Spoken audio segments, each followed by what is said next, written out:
required to resign. What we got was a doctor's signature on another report by Dr. Lee with his letter, and not from the original person. So, I understand the defense intends to call Dr. Lee tomorrow, but I'm a bit of a problem here, being in the middle of the trial and not having any of these images available to be opened or anything else, password protected, so on and so forth. Your Honor, I received the exhibit file from, or link to exhibit file last night at 9:29. I could not access it until this morning.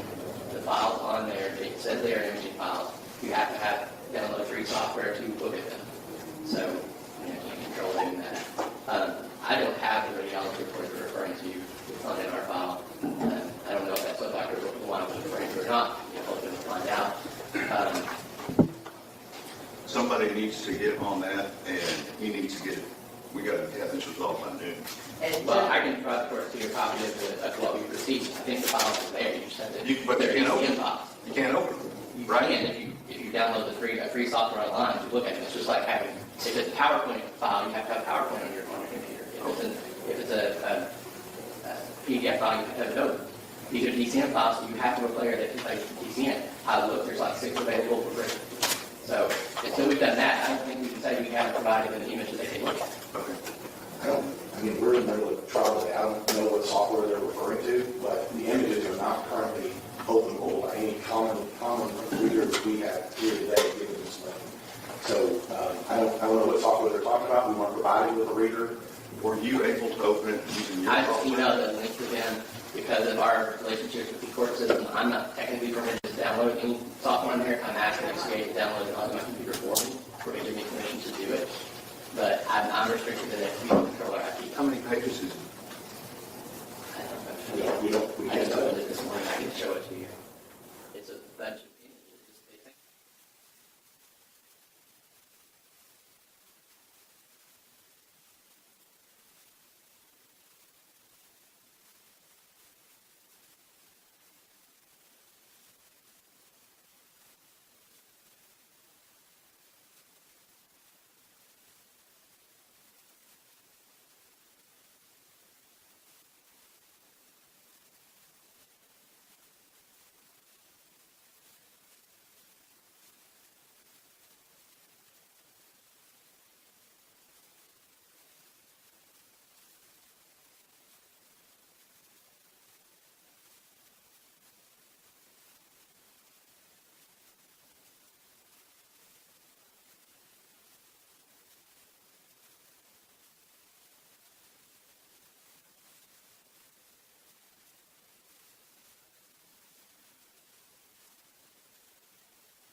Good morning.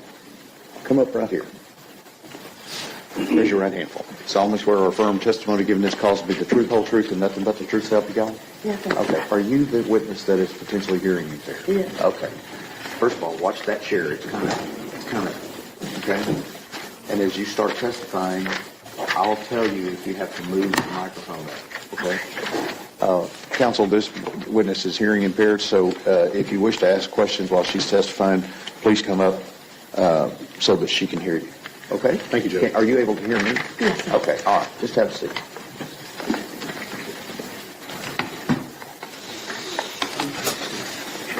Don't be nervous. Both sides ready for the jury? We are, Your Honor. Okay, let's go. You may remain seated. Thank you. Do you have any objection to me telling the jury why you're standing up here? Okay.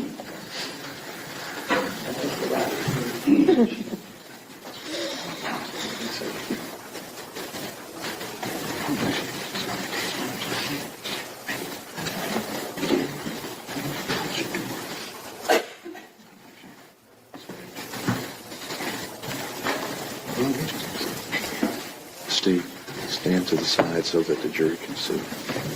Yeah, that's fine. Or just right behind her. Right there. Okay.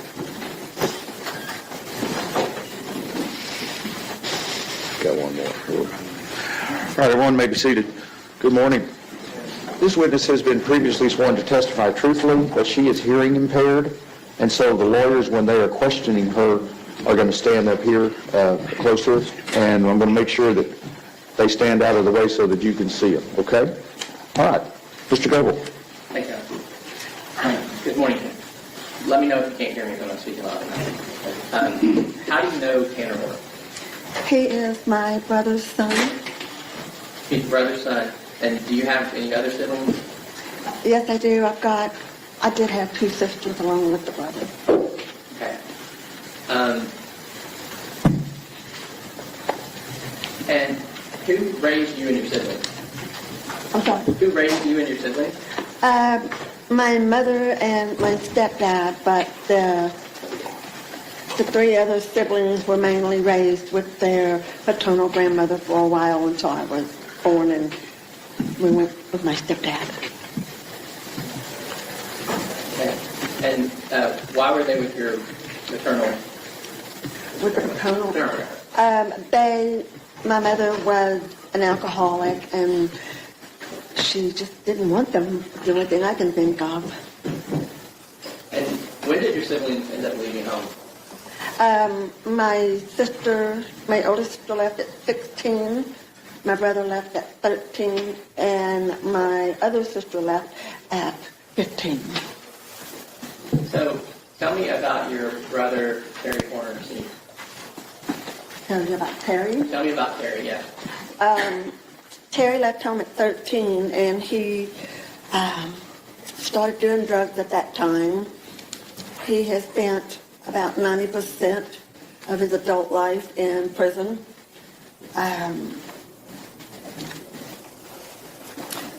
He molested me when I was younger. He threatened to kill me 3 different times, and he was not a very nice person. He beat my mother and stole money from her as well. Did he ever steal from other family members? Yes, he, from what I understand, he's stolen from both of my sisters. My ex-father-in-law was nice enough to give Terry a job, and he repaid him by coming back into the building that night and stealing all of the money and weapons that was in the building. As an adult, did Terry ever live on your mother's property? Yes, he did. We thought he had finally straightened his life out, and Mom gave him the Airstream that was on the property so that she could maintain her independence and he could maintain his. And when you saw it, what were his living conditions like? It was horrible. He had, a lot of drug users, especially Terry. Whenever they would get high, they would take stuff apart like coffee makers and microwaves and whatever else they could and couldn't put it back together. When Mom passed, I hired someone to clean up the backyard because he had left it. Stuff was everywhere. And they found buckets, 5-gallon buckets of poop, because Terry wouldn't come in the house to use the bathroom. Now, I know what an Airstream is, but can you tell? Oh, I'm sorry, an Airstream RV. It's a bumper pull trailer. And did Terry ever, as an adult, live on your sister's property? Yes, he lived on my oldest sister's property, and he lived in the garage, and then eventually he got a small bumper pull, and it was a gorgeous house, but in the backyard, there was so much stuff. Air conditioner cars, boat, you name it, it was back there. He was just bringing stuff home. Now, what did your brother do for a living? Steel. He could weld, but, sorry, I'm bluntly honest here. He could weld, a darn good welder, but because he was into drugs, he couldn't keep a job, so he would just steal whatever. Now, do you have other family members that have substance abuse issues? Yes, I do. My oldest sister was prescription drugs. My mother was a prescription drug. Tanner, from what I understand, was or is. We've got other nephews from my oldest sister.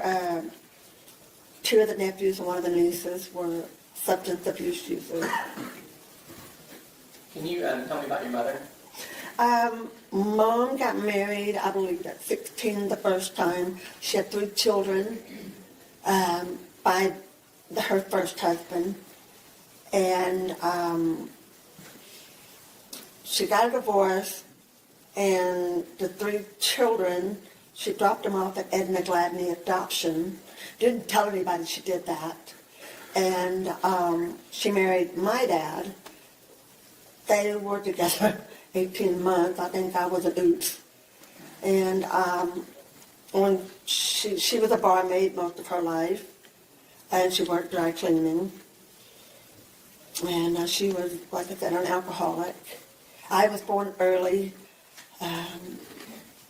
Looking back, I'm pretty sure a lot of my problems are due to her being an alcoholic. Whenever she married her 3rd husband, the 3 children that she dropped off at Edna Gladney, their paternal grandmother found out about them, went and picked them up, and she raised them for a while in Pentecostal church. Their beds were church pews, from what I understand. And she got them all back. And Was your mother ever abusive towards the children, you and your siblings? she was emotionally and verbally abusive to all 4 of us. If the 4 of us was getting along as adults, she had to pit one against the other. And there would be so much drama.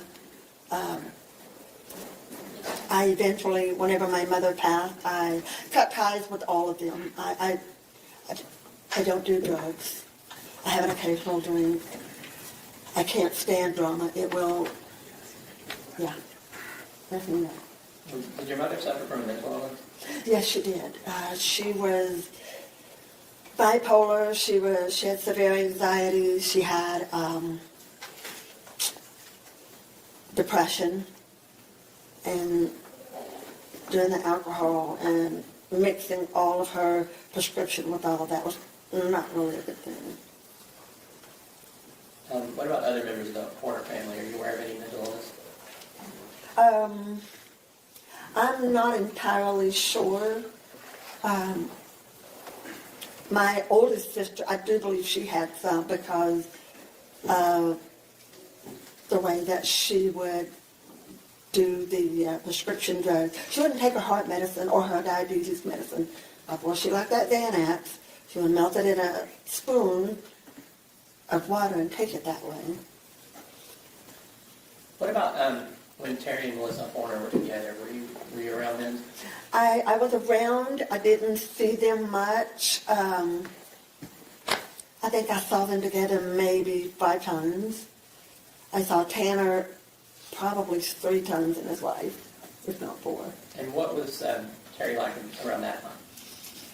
Stoned all the time. Him and Melissa both were always stoned.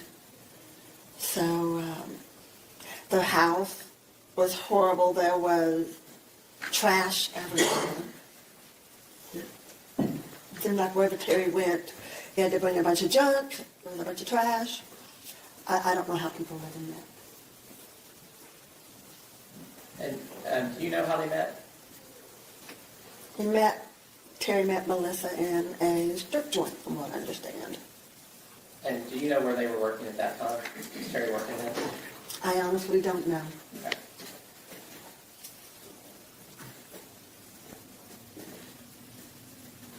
And you said you were around Tanner Horner 3 or 4 times. Was some of that when he was young?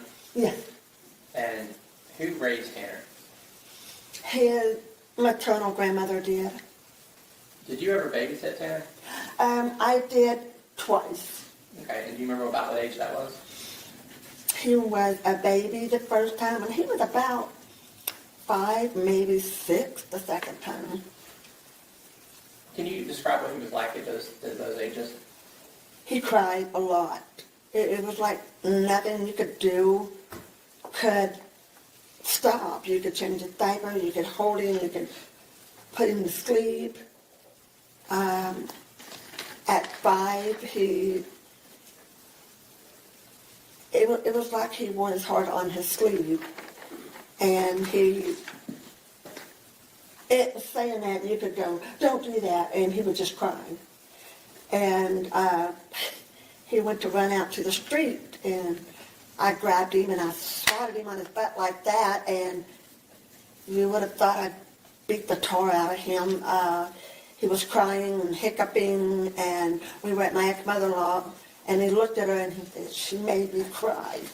And he just kept crying. I didn't know what to do with him because my children weren't like that. And I felt bad because I couldn't get him to stop crying.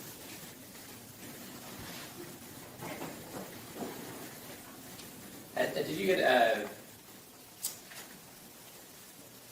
so you were saying he cried a lot, you're saying that compared to other children? Yeah. What about talking? Did he talk a lot? No. Have you seen him as an adult? I seen him one time. My brother said, "Hey, Kim, this is Tanner," and I was like, I wouldn't recognize him if I saw him on the street. That's how often we saw each other. But I mean, that was the whole conversation. Did he stop by your house or your mother's house sometime? Yes, he had a camper at my mother's house, and I thought it was another item that my brother drug up. And Mom wanted all of the stuff cleaned out of the backyard. She wanted that camper gone.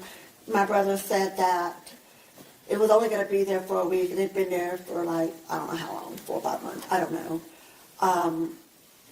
I didn't know it was Tanner's, so I was acting on my mom's behalf, and I started looking for people on the phone to come and pull this camper out, and I had it hauled off. I told the guy, I don't want any money. Mom wants it gone, just make it go. And was Tanner kind of a typical Horner man or kind of different? Like I said, I couldn't tell you. I wasn't around him that much.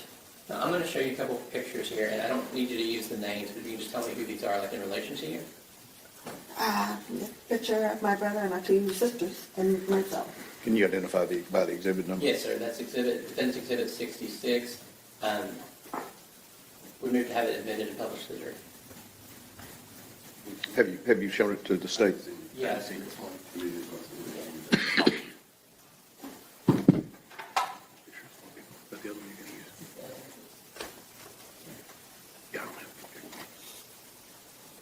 So you offer state, Defense 66? Exhibit 66, Your Honor. Okay, any objection? Judge, if he wants to admit 67 as well, no objection to that either. Yes, please. You move to admit 67? I will, sir, as soon as you identify that. You recognize the people in that? Yeah, Tanner and my brother with a woman who has another child by him, and the four of us. Defense 66 and 67 are admitted. Your Honor, I will move to publish these and then I will pass it. Okay.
Cross-examination?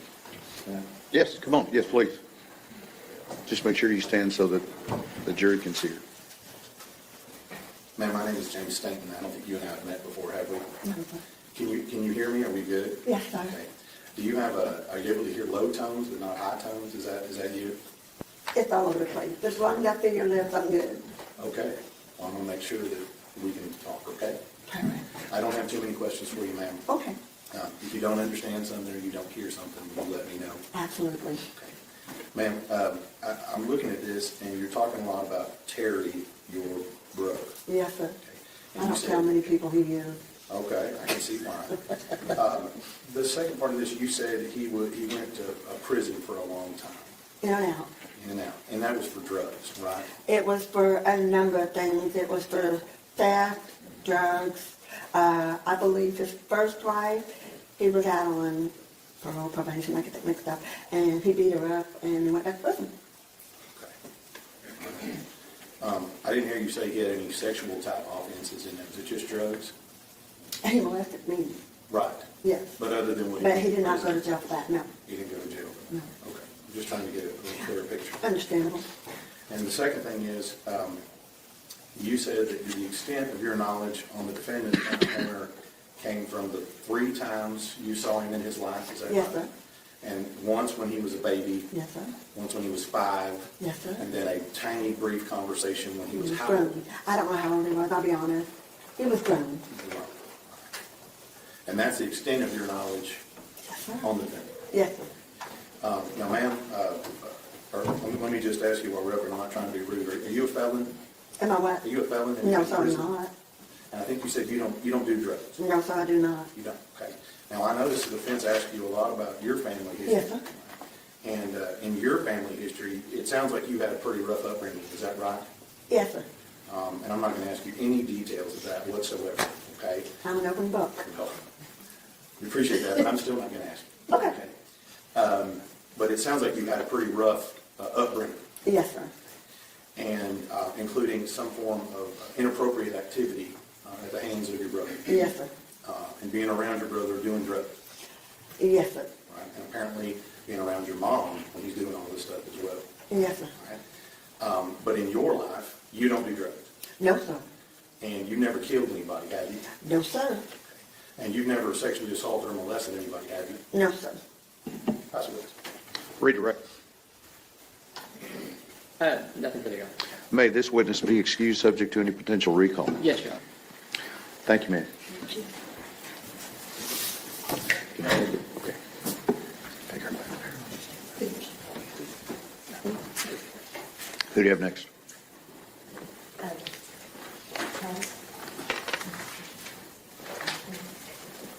Miss Holden. And Judge, maybe approach. Yeah.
Good morning.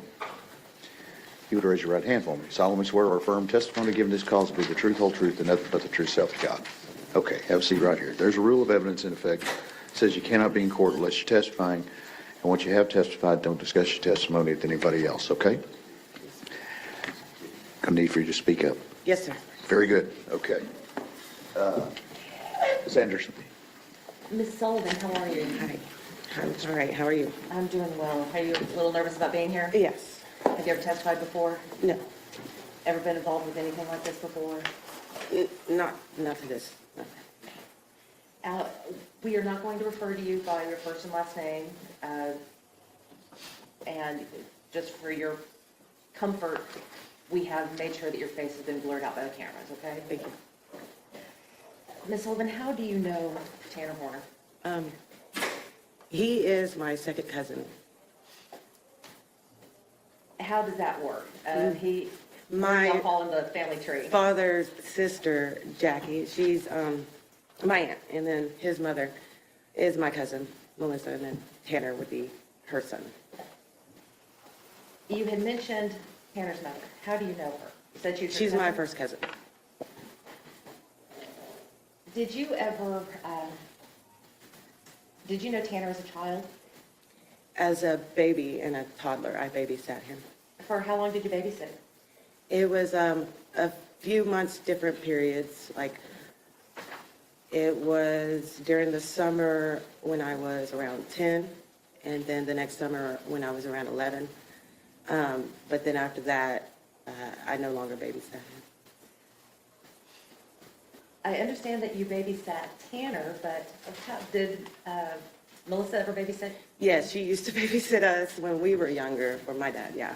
So it sounds like a circle. Mm-hmm, yes. How was she as a babysitter? She was...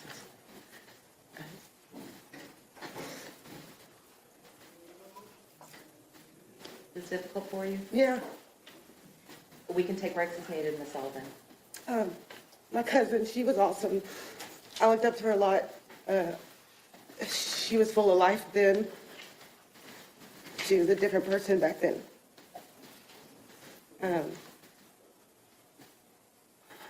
I met my best friend because of her. She just was full of life then, that's all I can say. She was a happy person then. Very different from the way she is today. I don't recognize her. How was Melissa as a babysitter? She was fun, exciting, loved it when she came over. She was probably one of my favorite babysitters, and we had a lot. She kept us busy. There was me and my three brothers, so she had her hands full. She liked to play Fly to the Moon, where she'd kick us off her feet. She would take us to the park. She'd walk us around the neighborhood.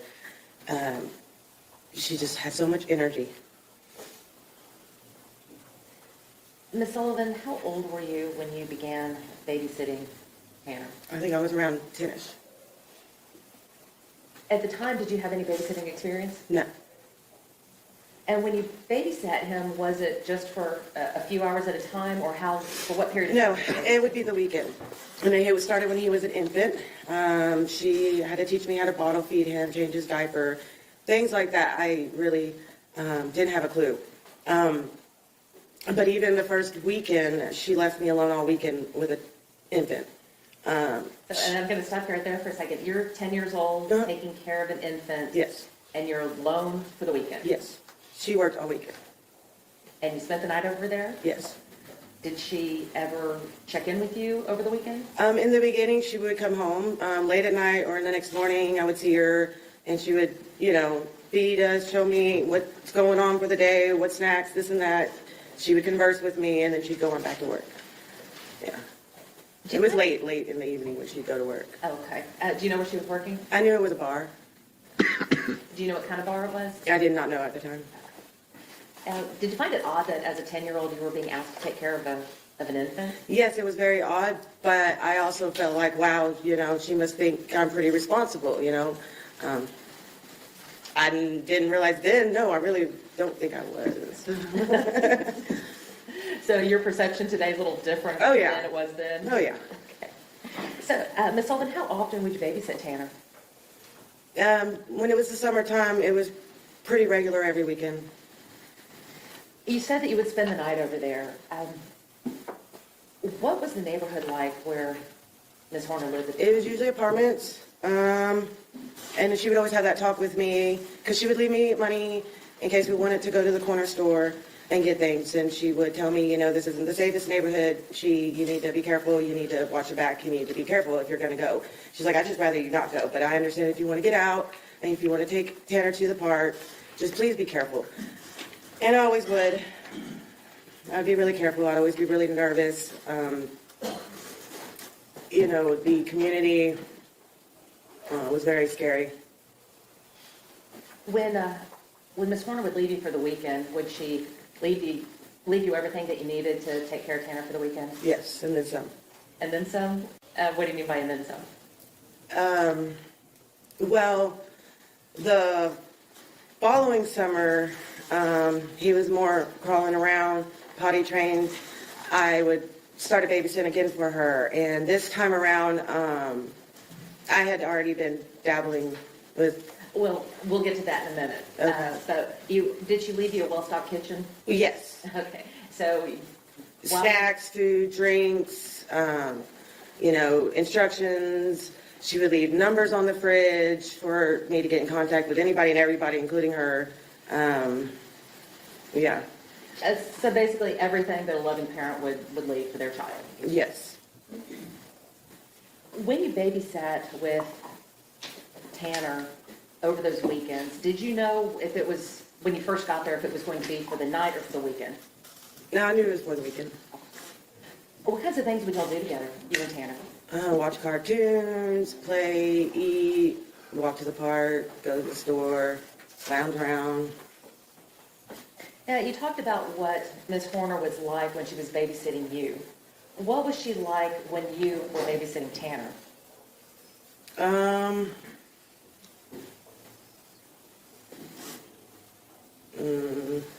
not understanding. Oh, well, we talked about, before you had said that Ms. Horner was full of life and would play games with you when she babysat you. And now you're babysitting her son. Was she still full of life at that time? Had she? Yes, but she seemed more stressed. Didn't have time. Always gone. Always seemed stressed. Yeah, but she seemed like she was always trying. Like she was always trying to get in a good face, and so she was always trying. Yeah. At the time, could you tell if she had been was drinking or doing drugs? Yeah. So I'm not sure really how it came about, but eventually, yes, I did realize, yeah. And how could you tell? Well, basically the following summers when she wanted me to come back to start babysitting him again, and this time she was like, do you want cash as payment again? And I was like, yeah. She's like, or do you want weed? And I was like, oh, well, yeah. That would be great too. So I had just gotten into that kind of area of stuff and things, and so. How old were you at the time? I was about 11, 12, yeah. Now, before she started paying you with weed, she was paying you with cash. Were you well paid? Yes. Okay. Where was Tanner's father during all of this? I don't know. He wasn't there. I've never met him that I know of. Ms. Sullivan, when did you stop babysitting Tanner? So my father, we moved in with my mom when I was 13 on the south side of Fort Worth. And then I kind of got lost in the city life and wrong crowds. And I stopped talking to them. I didn't want to babysit anymore, You had your other life going Yeah, on? yeah. Now, Ms. Sullivan, we talked about Ms. Horner as a babysitter, and we talked about her providing for you while you were babysitting her son. Based upon your observations of Ms. Horner and Tanner, do you think she was a good mom? At the time, you mean? We'll start at the time. Yes, at the time, yes. And looking back now? She was struggling. She did her best. She tried. Like the desire was there, but the ability not. Yeah. Ms. Sullivan, I want to talk to you now about Tanner, about your cousin. You said that he was an infant when he started babysitting him. So he was still in diapers? Yes. So you were the one that helped change his diapers and feed him and give him the bottle, Yes. and you helped putting him to sleep? Mm-hmm. Where was he sleeping at the time? Was he in a crib or did he have his own bed? It was a crib. What kinds of things would y'all do together when you would babysit? Play with all the little kid toys, watch a lot of cartoons. I would talk on the phone a lot. I was a teenager. We would go to the park. I'd walk to the store and get us snacks. Was he an active child? Yeah, he would have a lot of spurts of energy. When you say spurts of energy, give us an example of what you mean by that.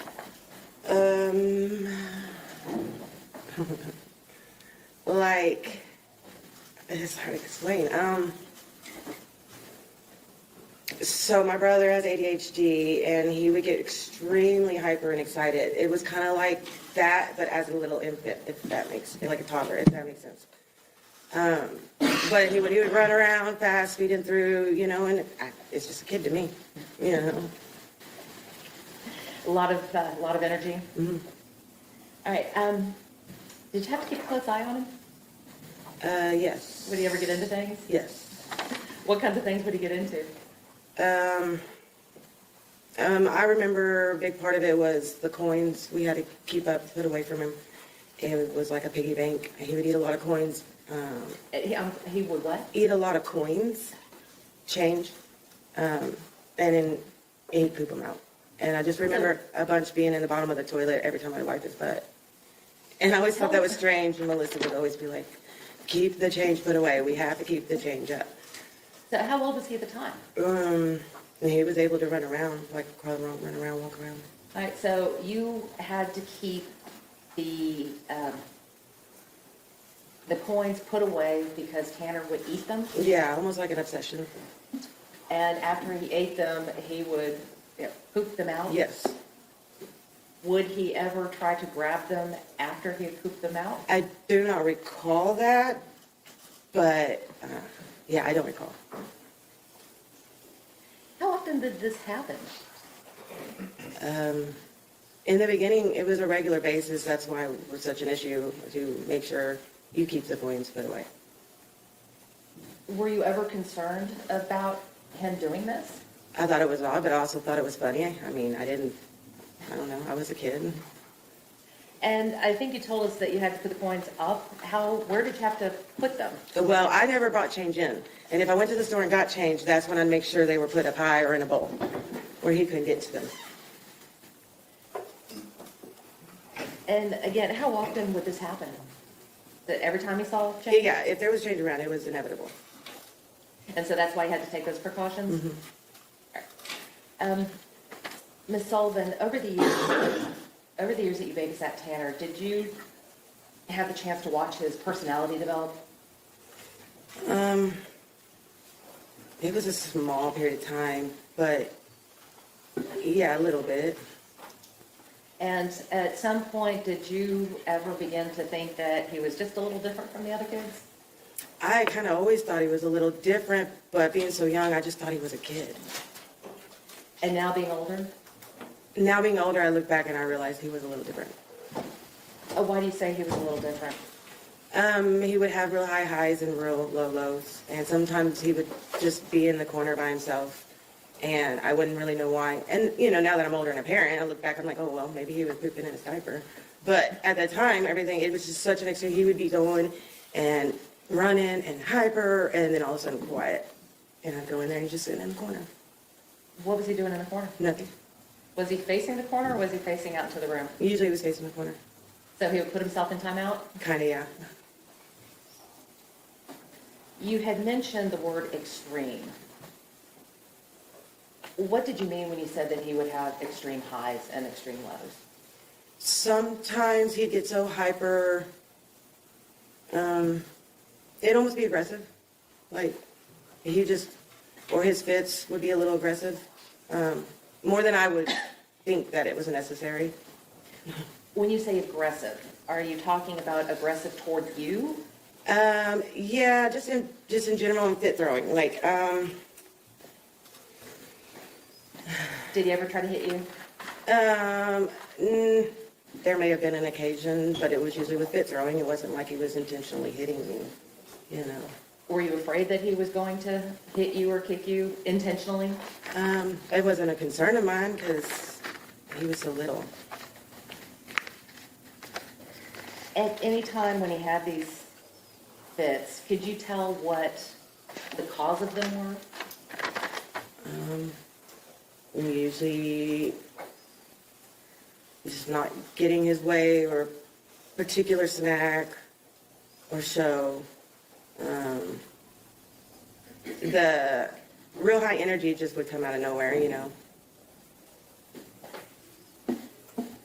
When he had the fits, were you ever able, or were you able to calm him down?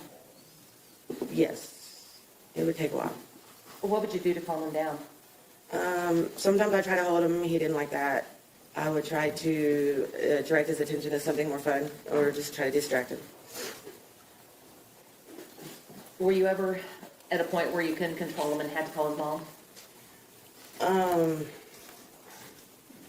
There would be times I would call her, lots of times, because, like I said, I was young. I didn't know a whole lot. So I would probably call her in the beginning really 2 or 3 times a night.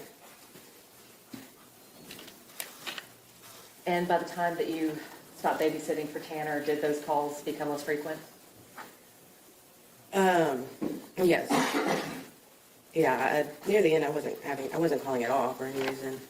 And that was usually when I wouldn't see her the whole weekend. Like I said, in the beginning, she would come home late at night or the next morning checking on us. But then the following summer, as I was older and he was a little older, and we kind of got a little more routine, you know, it was easier. Ms. Sullivan, you previously talked about some of the things that you would do while you babysat Tanner. When you were there, did you play with him more often, or did he play by himself more often? I would say he played with himself more often. Could you tell, based upon your observations, if that was his choice? Usually, yes. What would he play when he was by himself? What was he doing? I don't recall. That's fine if you don't. When he was playing by himself, did he seem to enjoy being by himself? I don't know about enjoyed, but content. Did you ever try to distract him and get his attention to maybe come back and play with you? Yes. Were you able to do that? Sometimes. What kinds of things would you do to try to get his attention? Bring out some of his toys, you know, light up things, noisemakers, turn on a certain show, things like that. Now, for the times that you were able to get his attention back to playing together, did that last, or would he go off by himself again? He'd always go off by himself again. Ms. Sullivan, I want to talk to you a little bit about Tanner's communication skills. When you were babysitting him, did you ever have difficulty trying to communicate with him? There was no communication with us, like, not verbally. What do you mean by that? He was too young still, like, to really talk, you know. And by the time that, I want to back up a second. You said that you babysat him from the time he was an infant, and how many years had you babysat? I want to say it was about 2 consecutive summers, if I can remember correctly. Because the first summer he was an infant, and then the second summer he was crawling and, you know, kind of stumble walking. And then I think you had a third summer where he was walking? It was during the potty training, and he was kind of walking, yeah. Was he at all verbal with you? Very little, very little. Being a mother, comparing Tanner's communication skills at that age and your child's communication skills at their age, Were they the same or was one delayed? I feel like his was delayed. Were there times that you had difficulty understanding him when you were trying to communicate with him? Yes, all the time. Now, Ms. Sullivan, looking back on your time spent babysitting Tanner, did you have fun? Yes. And did you enjoy babysitting him? Yes. Oh, why? Because it gave me a little bit of freedom, responsibility, cash in my pocket. Sometimes I'd get to see my cousin, At that time how would you describe Tanner as, would you say that he was a affectionate, not affectionate, sweet kid, not a sweet kid? How would you describe He him? was a pretty happy kid. Yeah, he was pretty good, go lucky, happy, joyful kid, it seemed like, yeah. Your Honor, may we approach? Yes.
And how about that time?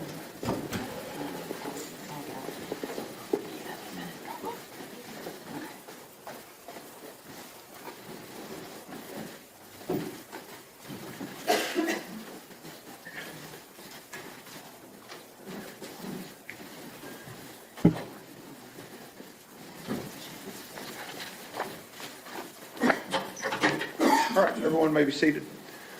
We are ready to proceed. Mr. Goldman.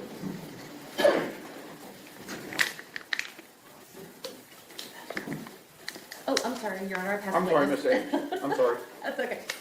Yep, done, pass the witness. Oh, cross-examination. Thank you, Your Honor. Ma'am, my name is James Stanton. I'm the district attorney for Wise and Jack County. You and I have not met before today, correct? Correct. And I'm just going to ask you a very few questions here, Okay. and we're going to let you get out of here, okay? All right. The last time you would have seen the defendant, Tanner Horner, would have been 1992? Yeah, I would. You want me to think of years? Hold on. Well, let me ask you a couple of questions. Maybe I can help you with that. Okay. You said here the last time you saw him, you were 10 or 11 years old. Is that right? Yeah, and about 11, 12 was last. Hypothetically, if your birthday was in 91, right? You were Yes. 10, 11 years old. And the last time you would have seen him, that would have been, excuse me, if your birthday was 81, you would have 81. seen him in 92 or 93. Yeah, yeah. Is that accurate? That's about average, yes, sir. So that's the last time you physically laid eyes on him was in 1993? Yes, sir. Okay. And that all that you did as a 10 or 11-year-old was babysitting? Yes. And all of your memories and things that you're being asked about today, about his communication skills, all of these other things you're asked about, that's from 1993? Yes. Let me ask you this. You indicated a little bit here that I think you said you had wrong place, wrong time, or associated with the wrong people at some point. Is that right? Yes. And I'm not going to get into that, but let me just ask you, did you ever kill anybody? No. Did you ever kidnap anybody? No. Did you ever sexually assault a child? No. That's the witness. Redirect. No, Your Honor. May this witness be excused subject to any potential recall. I would say. Good with the defense? Yes, Your Honor. Thank you, ma'am.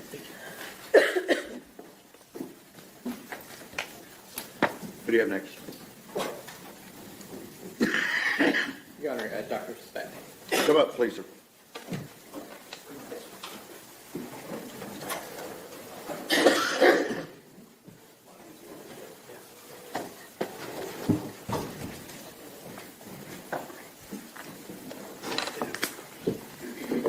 Good morning.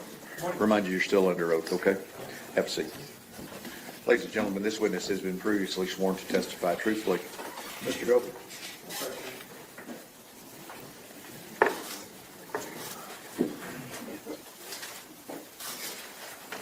Dr. Speck, I'm going to go ahead and hand you Defense Exhibit 48 and Defense Exhibit 68. Okay. Let me see if you can identify both of those. Yes. Mr. Goldman, I don't know if he's been actually introduced to the jury. Go ahead and introduce yourself to the jury. Sure. So my name's Dr. Aaron Specht. I'm an assistant professor at Purdue University with an expertise in exposure assessment and environmental health. Now we can Yes, one is my CV, and I haven't seen it printed out before. One is a report I produced for this case. Okay, those appear to be true and accurate copies of both of those documents. Yes. Now we can move to both, what were those numbers, 48 and... What are the 48. exhibit numbers, Doctor? 48 on my CV and 68 on the report. Any objection? No objection. Defense Exhibit 48 and Defense Exhibit 68 are admitted. So now my first question is state your name. So you said your area of expertise is medical, physics, and environmental health? Yes, medical physics, environmental health, and exposure assessment. Yeah. Let's back up and go through your education, please. Okay. So I got my bachelor's degree from Purdue University in physics, and I did my PhD in medical physics in the School of Health Sciences at Purdue University. And then I did a postdoc training at Harvard T.H. John School of Public Health in environmental health and epidemiology. And what are your areas of research? My areas of research focus on designing instrumentation to allow us to do environmental measures easier, so looking for environmental contaminants, then applying that into different studies, epidemiological studies, looking at potential health effects associated with those environmental contaminants, and looking at the toxicokinetics and the toxicological features associated with those environmental contaminants, which is essentially just how they go through the body and how they interact. Okay, hang on. You Sorry. talk real fast. Sorry about that. All right, I'll slow it down there. thank you. Go ahead. May also need the microphone. Yeah, pull that closer to you. Is it this one or this That one? That one. Okay. And does that include research on X-ray fluorescence? Yeah, so a lot of the instrumentation that I end up developing is focused primarily on X-ray fluorescence work. And so I can explain what X-ray fluorescence kind of is. Let's come back to that in a minute and just get through the basics first. Okay. The qualifications part that we always have to walk through. So let's go to what are your academic appointments right now?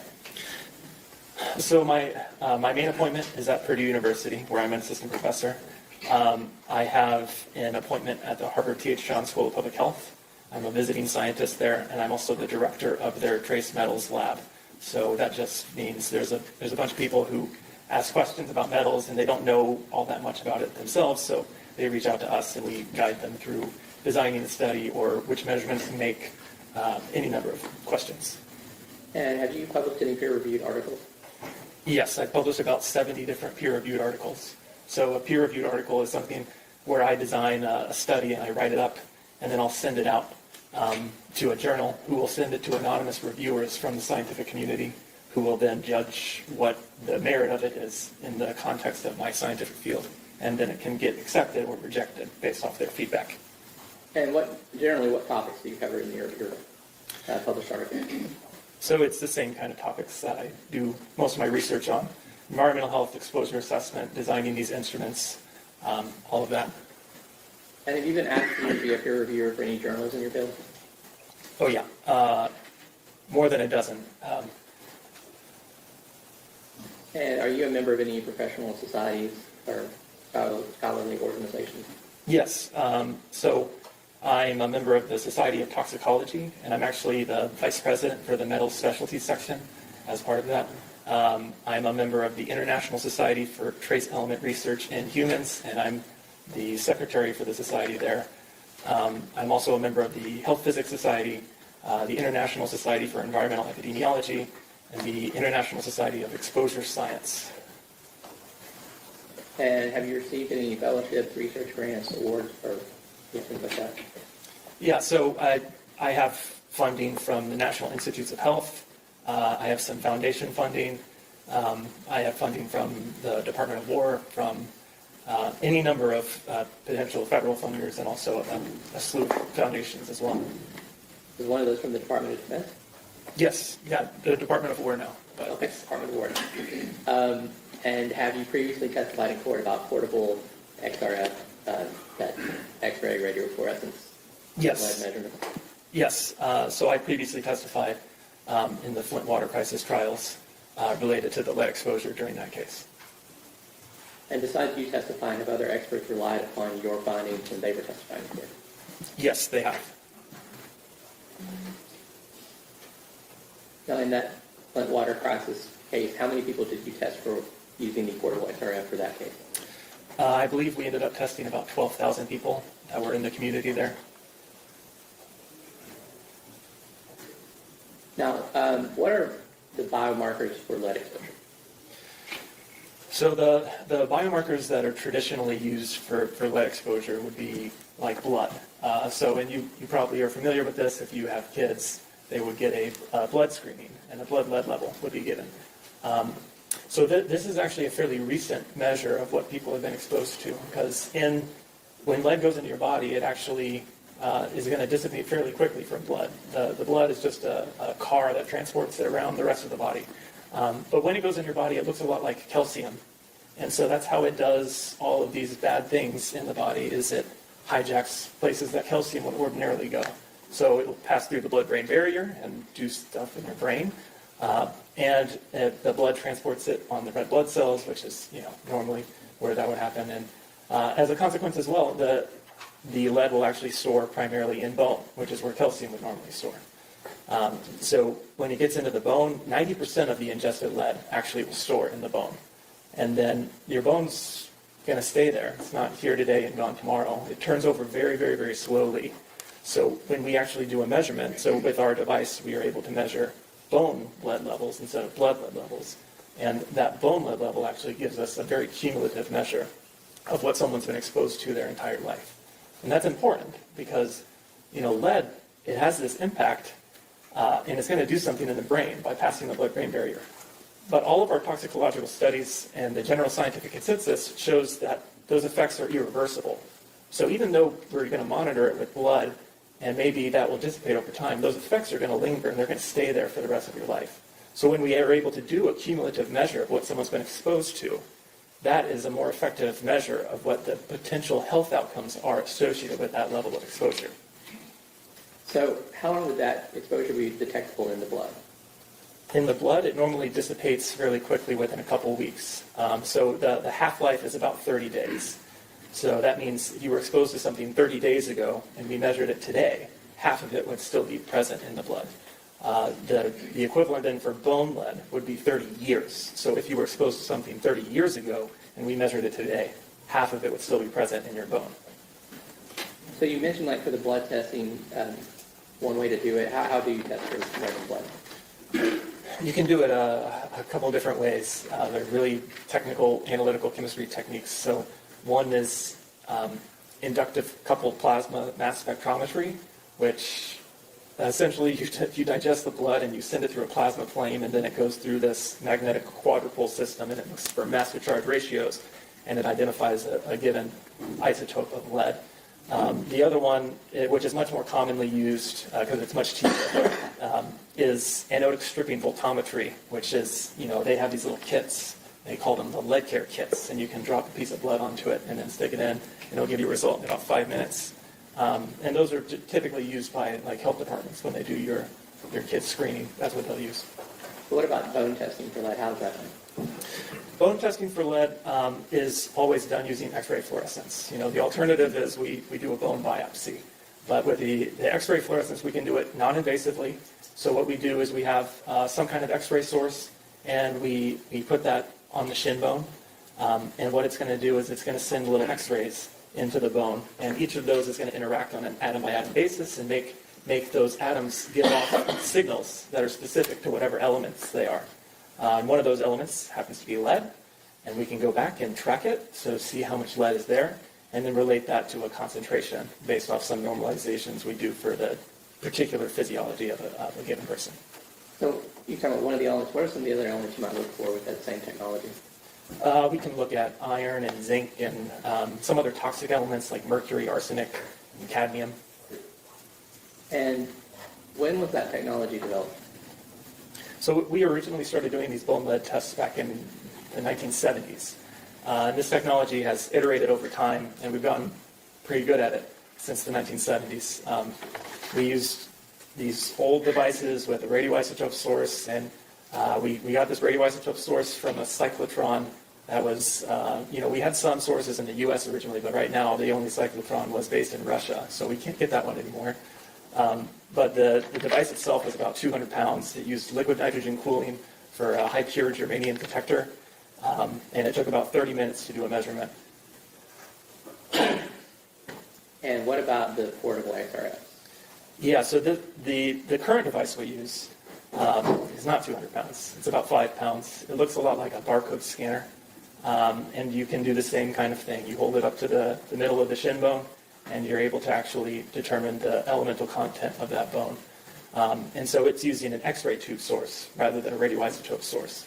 And now instead of having that huge 200 pounds of liquid nitrogen, we use a thermoelectric cooler, which is much more compact. Your Honor, unless there's an objection, I'm just going to put that demonstrative look. Any objection? No. Okay.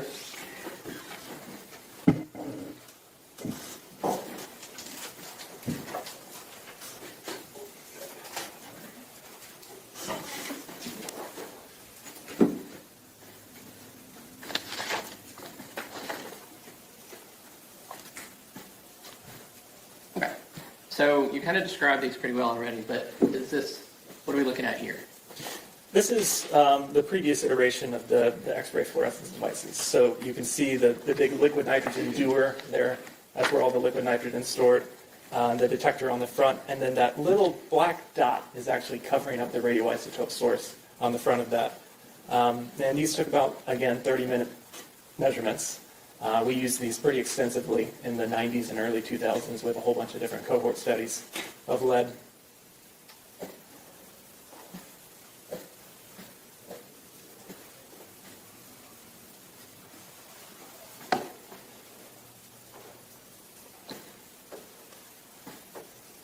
And what's that? So this is the portable XRF, the one that I use now to do bone lead measurements, and we've used it for the past 15 years or so to do that. It takes about 3 minutes to do the measurement rather than 30 minutes. Again, it has the X-ray tube source, and it's battery operated, so I can take it with me and go into the field and do measurements that way. And do you know which model that is?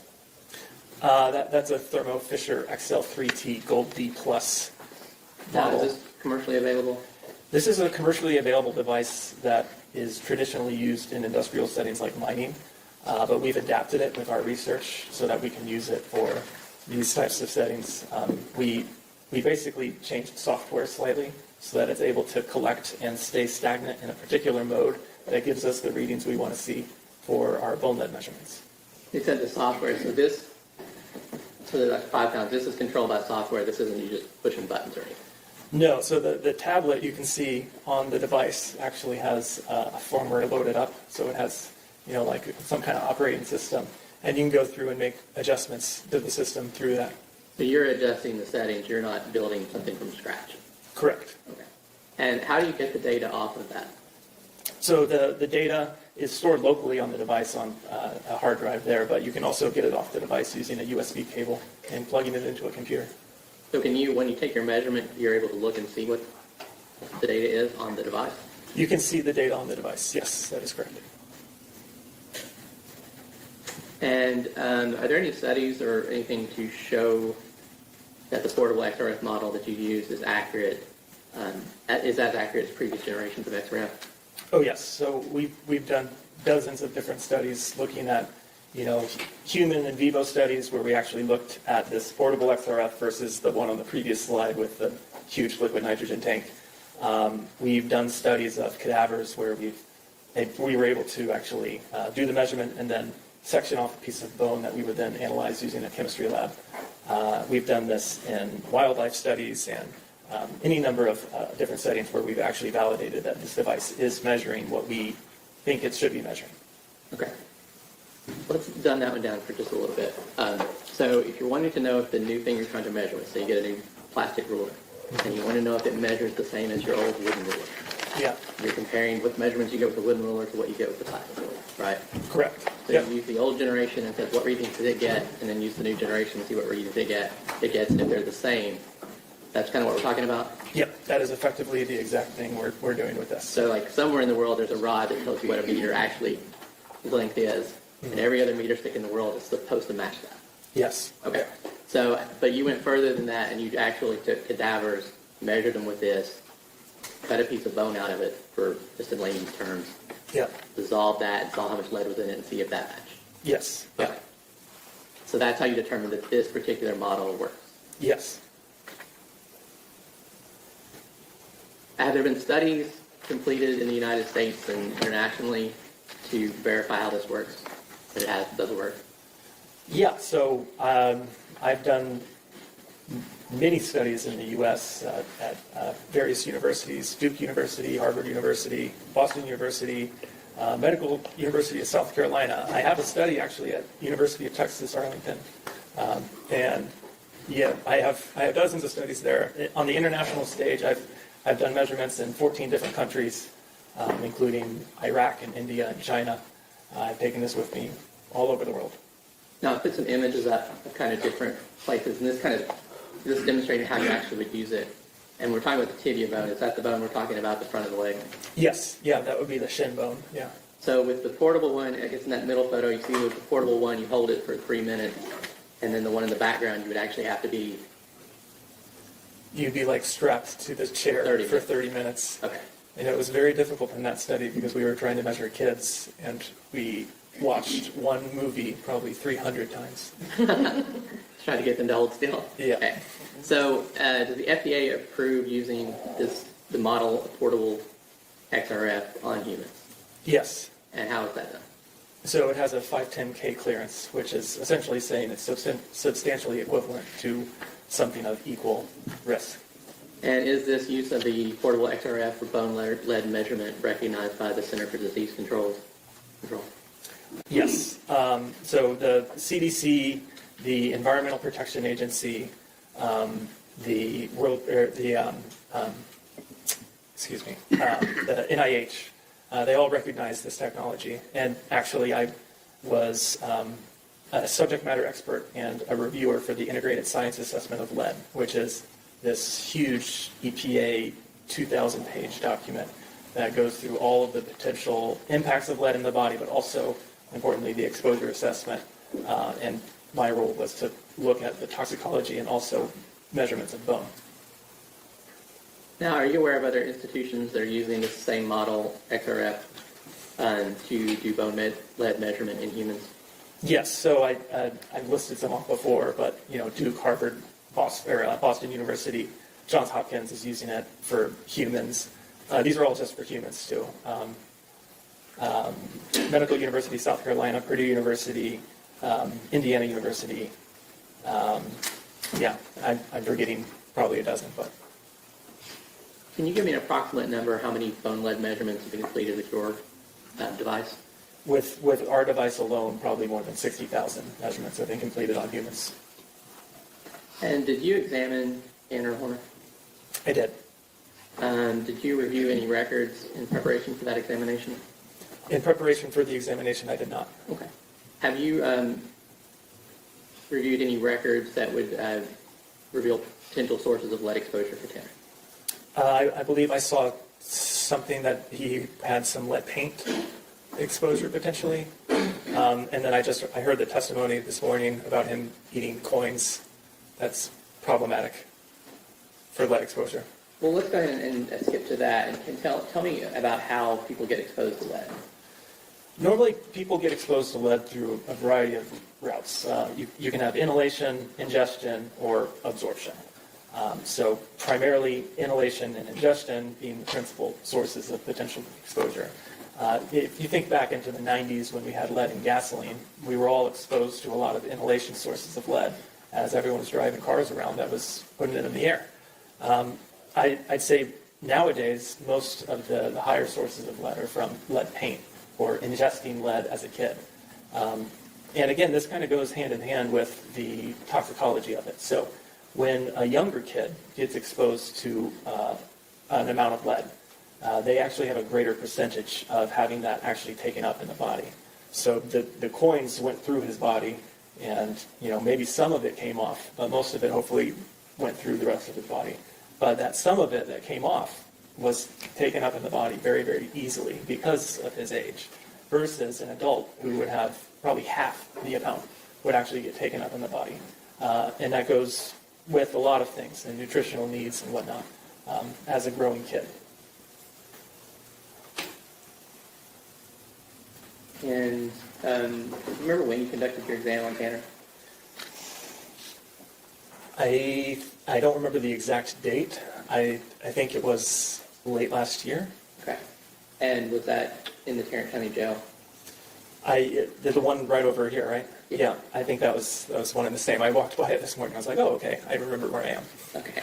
So I assume it was easier to use the portable XRF Yes. than Yep. anything else. All right. So just walk us through what you did to use that with Tanner. Okay, so the procedure is fairly straightforward. So with the device, we power it on. We have Tanner lift up his pant leg, revealing his shin. And what we do is you set up the software, make sure it's going to operate in the right mode, and you'll align that parallel to his shin bone. So the X-ray tube comes out at a slight angle, so being parallel allows us to go up the bone rather than across and potentially miss. Then when we have it placed correctly, we energize the device, and we essentially just stare at each other for 3 minutes while the device collects its data. then we turn it off, and the data is collected and stored on the device. And is that the correct protocol for doing that collection? Yes, that's the same methodology we've used in every measurement for the past 15 years. And what were the results of your? The test showed that he had been exposed to lead, and it had accumulated in his bone to a degree of an exact measure of 12.1 micrograms of lead per gram bone mineral content. So that unit is the way we've done bone lead measurements since the 1970s, essentially. And can you kind of put that into context for us? What does that mean? Yes, so bone lead, again, since it's giving us a cumulative measure of what someone's been exposed to, the important thing is to actually have age-matched control data. So we can look at someone else who's the same age and say, okay, well, this is what they would have had in their bone, because it accumulates and it doesn't go away. So we have a population study we typically use for this, which was based in Toronto. And in that study, the same age group as Mr. Horner would have had about 0.5 micrograms of lead per gram bone mineral. And to put that further into perspective, so his level was 24 times higher than that comparison group, first of all. Secondly, you can do a total body bone, or a total body lead measurement.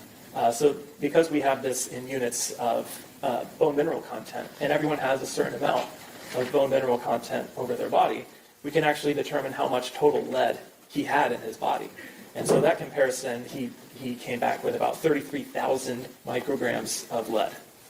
Quite high, compared to his peers at closer to, I believe, 1,500 micrograms of lead. And are you aware of how many micrograms of lead it would take to potentially have an effect on someone? So the CDC sets this level of blood lead, that is the level of concern, and it's at 3.5 micrograms per deciliter. And we actually show that there is harm at lower levels, and the CDC, the Environmental Protection Agency, the World Health Organization, every scientific organization of merit has said that no level of lead is good for you. But if we do the same total body estimate with that 3.5 micrograms per deciliter, you get to about 250 micrograms of lead as the dose that can cause harm. And so 250 micrograms, very different than 33,650 micrograms. And I know you said this, but just to clarify, when we're talking about the group that we're comparing it to, it would make a difference in age because you were talking about lead being more prevalent in society, and if you lived in the 70s, you'd have more exposure. So is that why you have to break it to age groups?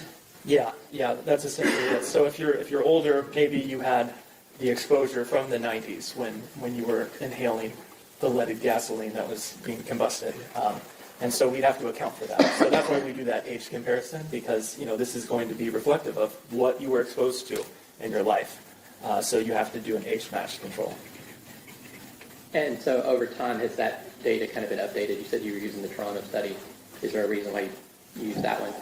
The Toronto study is the most recent study with age-matched control data that we have.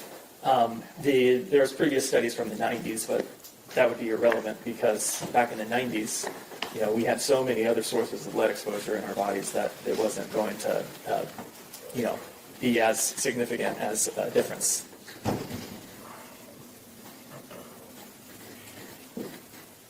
And so, to summarize, what is your opinion to reasonable degree of scientific certainty?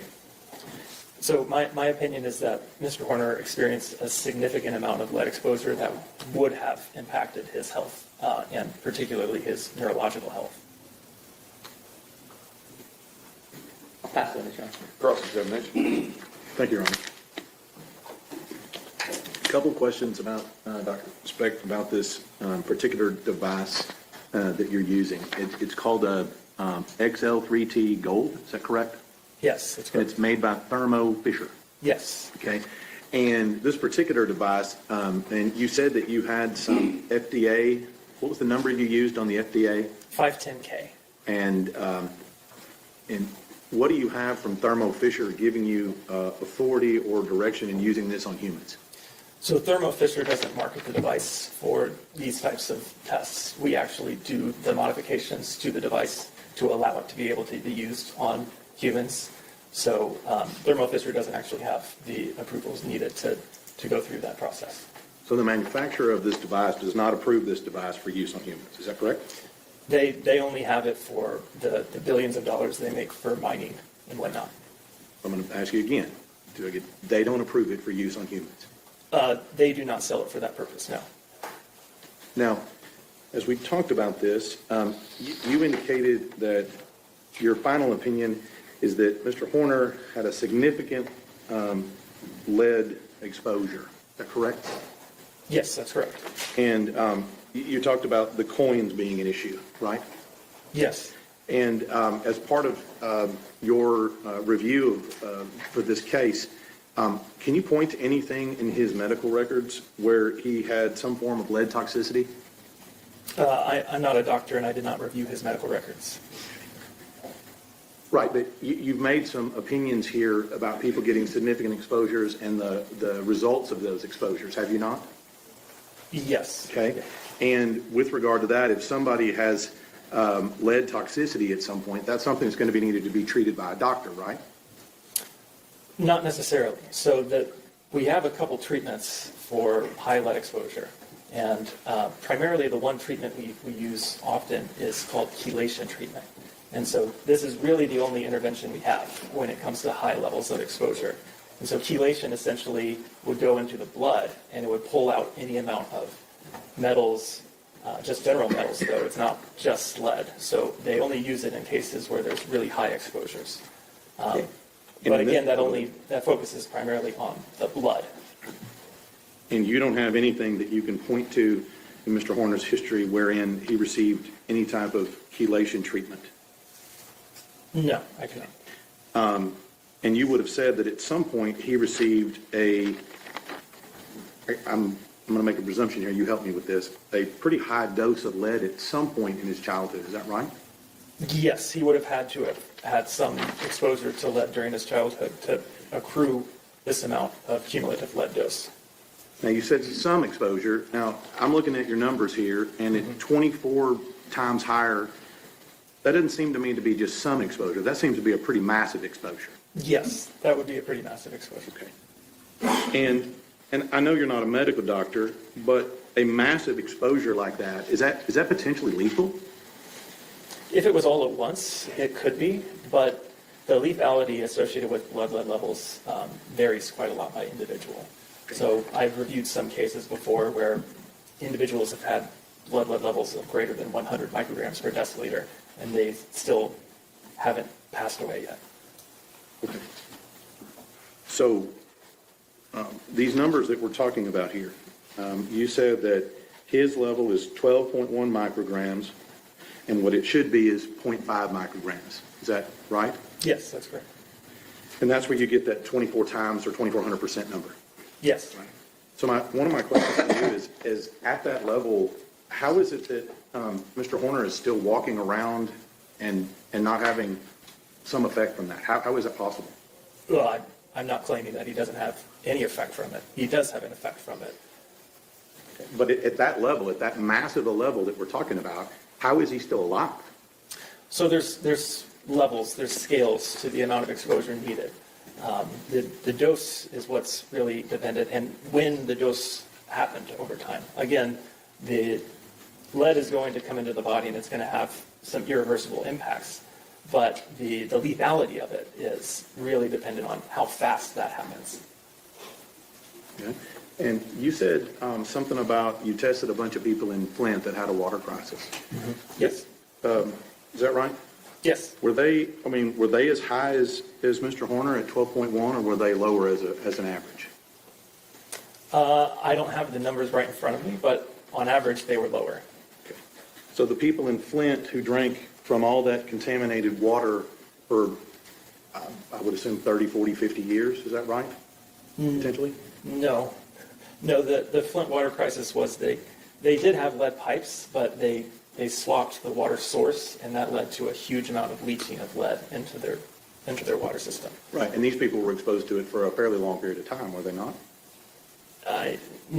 Not that long, not 30 years or 10 years or even 5 years in some cases.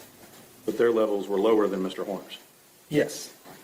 Now, What I'm trying to figure out here a little bit is you said something about, and I'm not a scientist, I'm going to have you help me here, Yeah. is that he had a total lead amount of 33,650 micrograms in his body. Yes. I want to talk about that number. Okay. You're telling me that there is that many micrograms physically located in his body? Yes. Integrated into his bone. Okay, so let me just put this on a scale and ask you, 33,650 micrograms. I'm not a scientist. Is that a, I mean, I'm just looking at something here. Is that a cupful? No. Okay. And in fact, do you know the conversion to grams? How many grams that would be in his system? 0.03. 0.03365? It'd be 33,000 times 1 to the minus 6. So, yeah. I'm going to trust you on that. I don't know if I trust myself on that, but All right. So I guess my question is 0.03 grams. So if we were to extract it all out of his body, 0.03 grams, I mean, is it as much as this right here? Is that 0.03? How much is 0.03 grams? it doesn't seem like very much. But again, this is something, we ingest a lot of it, and maybe a lot of it's going to pass through our body. But this is stuff that's actually been incorporated into our body. And so it doesn't take all that much to cause harm. And in terms of the toxicology of this, we know, so this was actually just the bone content. With the bone content, you're not super worried about the bone content. In toxicological studies, we have shown that the bone is a good corollary for what is actually in the brain as well. So we can use this as a determining factor. Okay, well then his brain was exposed to this amount over some amount of time as well. And that's more impactful. Right. I'm just trying to figure this out. I'm trying to figure out how much is it. I mean, 0.03 grams, is that like a BB? Is that what we're talking about? That's the total amount? It could be on the same order, yeah. Okay, so something, we're talking in the entirety of his whole body, something like this.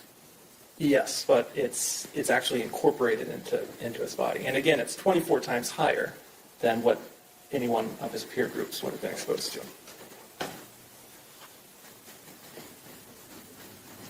That's what was wrong. Redirect. Briefly.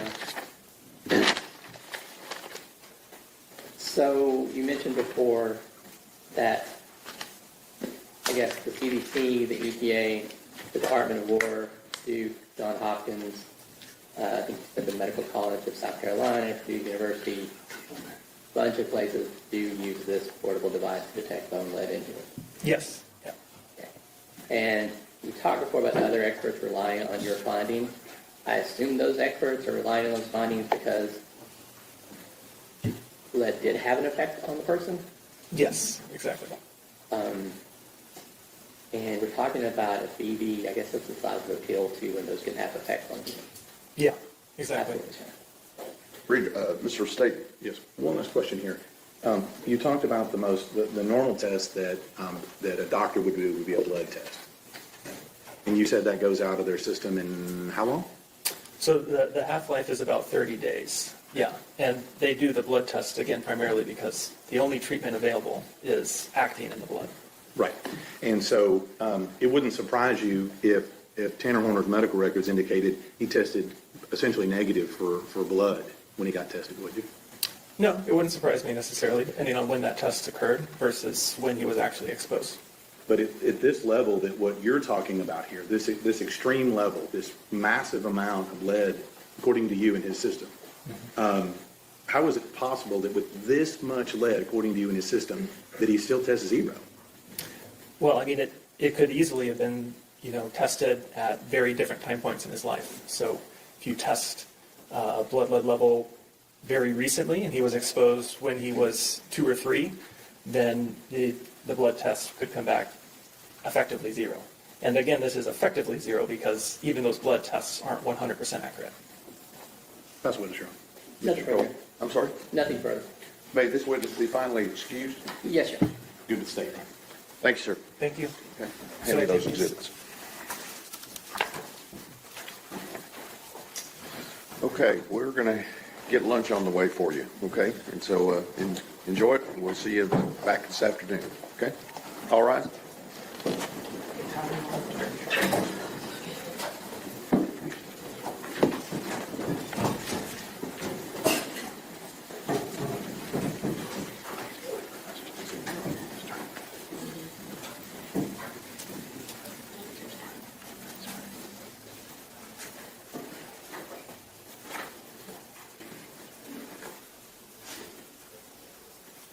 1 o'clock, everybody.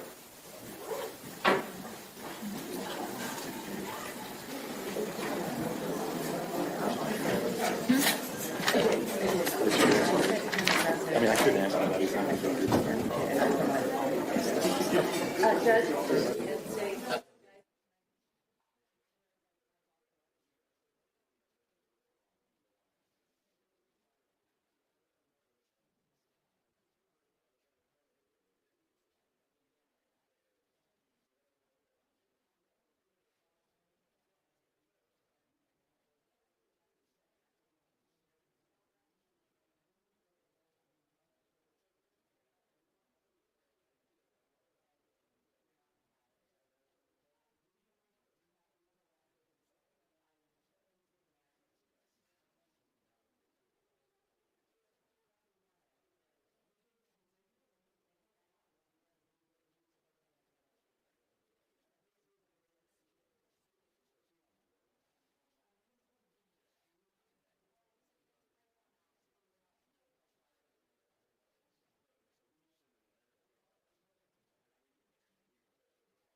you very well.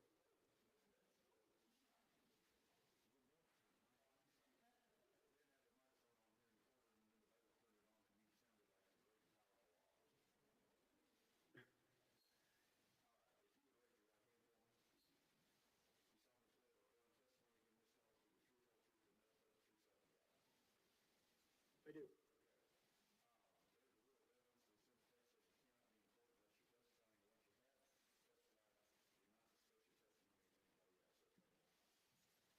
Yes.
I'm well.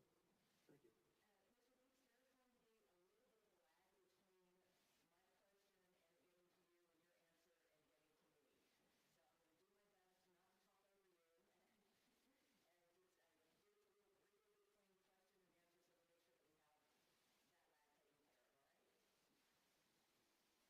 Yes.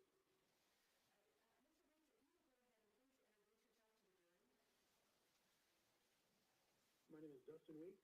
I live in Cincinnati, Ohio, and I am licensed as a professional clinical counselor now, and used to live in Texas. Mr. Weeks, you're not here to give any expert opinion on this case, are you? No. Your role today is to give some historical background information. Yes. Now, Mr. Weeks, you said that you were living in Texas at one point. When were you living in Texas?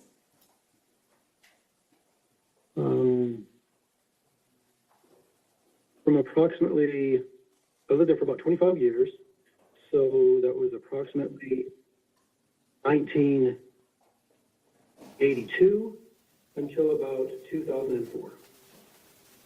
When you were living in Texas, well, let me back up. You had said that you were a licensed therapist. What does that mean? In Texas, my license is a licensed professional counselor. I'm licensed in Texas now. In Ohio, a licensed professional clinical counselor is somebody who is licensed by the state to provide therapeutic services to people. When you were living in Texas, did you have the opportunity to work at a place called First Choice? Yes. Please tell the jury what First Choice is. First Choice was located, I don't think they're there anymore, on East Hemphill Street in Fort Worth, Texas, near downtown. There, we provided services to families affected primarily by drug and alcohol abuse. Commonly, dual diagnosis was present, meaning there was both drug use of some sort as well as mental health disorders such as maybe depression. Our program specifically was residential, and families were there, so it was common for the women, I can't remember there ever being any men that were the primary clients there, would be there with their children. get involved with First Choice? After a therapist is licensed, or in this case, I wasn't yet licensed, they have internships in which they work, and they can add to their classroom knowledge with clinical real-world experience working in a facility like this. When were you with First Choice? The early part of 1999, approximately February to August of 1999. And Mr. Weeks, I want to ask you a little bit about the intake process at First Choice. Do you recall what kind of information was obtained from the clients when they entered First Choice? I don't have any knowledge of that directly from working there. The work I did was as a therapist, usually working just with the children, well, I guess also with the parents as well. I didn't do intakes. That's typically done by somebody else. What type of information would be normally taken during the intake process that you would rely upon in order to provide your treatment and develop a treatment plan? There's a history taken when an intake is completed. We're going to ask for any drug history, difficulty with law, if there's any law involvement, if a person has any previous diagnoses, if they have any other non-mental health issues, such as they have a medical diagnosis. There'll be information taken about their education, their finances. It's really meant to be quite comprehensive. So the intake is meant to gather a lot of that information to bring the clinician up to speed regarding the individual. Why is that important? The background information is critical, and that can help to inform the treatment that's needed. For example, I'm in First Choice because we primarily worked with individuals that are struggling with addiction issues. If somebody doesn't have any addiction issues, then they might not be an appropriate referral for our facility. Ms. Weeks, as a licensed counselor, how do you create a treatment plan for a client? We identify the primary diagnoses, then work with the client to identify what are the areas in which they want to address. So if they're particularly interested in addressing some issues, then we'll center the treatment plan there. But we may also, at a treatment facility like this, expand out to other areas to help with employment, for example. If they need assistance with finances, social workers or case managers will work on that, whereas the clinician will primarily work on the mental health issues. Now, you talked about dual diagnoses. How common is it for one of the clients at First Choice to have a dual diagnosis? So I don't remember. I worked there 26 years or so ago, but it would be shocking if individuals there, our clients at that time, didn't have also a mental health issue in their background. It's ubiquitous. What about trauma? Almost always. There's trauma with individuals that have addiction issues, but I don't have a specific recollection of clients I worked with there. I don't have those records anymore. We talked a little bit about trauma, but can you explain to the jury what the cycle of trauma is? Yeah, trauma may manifest later on in somebody. Hang on just a minute. I'm sorry. I'm going to object at this point. We're delving off into what appears to be expert and recommendations and testifying from his professional capacity as to what cycle of trauma and all this other stuff is. Sustain. Mr. Weeks, let's talk about the facility itself. What was First Choice like? Did they have, you mentioned, It's like maybe the, oh, I'm sorry, you mentioned that they had a residential facility. Were patients or clients allowed to bring their children? they were. How was that accommodated at the facility? You know, as I'm thinking back, trying to remember, it seemed like there were small apartments, maybe even rooms. Apartments might be like small hotel suites, so to speak, that were there, and there would be, maybe we'd have 10 or 20 families there at a time. And then we had the main building in which we did some of the groups and other therapeutic services. You said that these residents would be allowed to bring their families and their children. Did First Choice also provide services to the children of their residents? Yes, that's primarily the work that I did.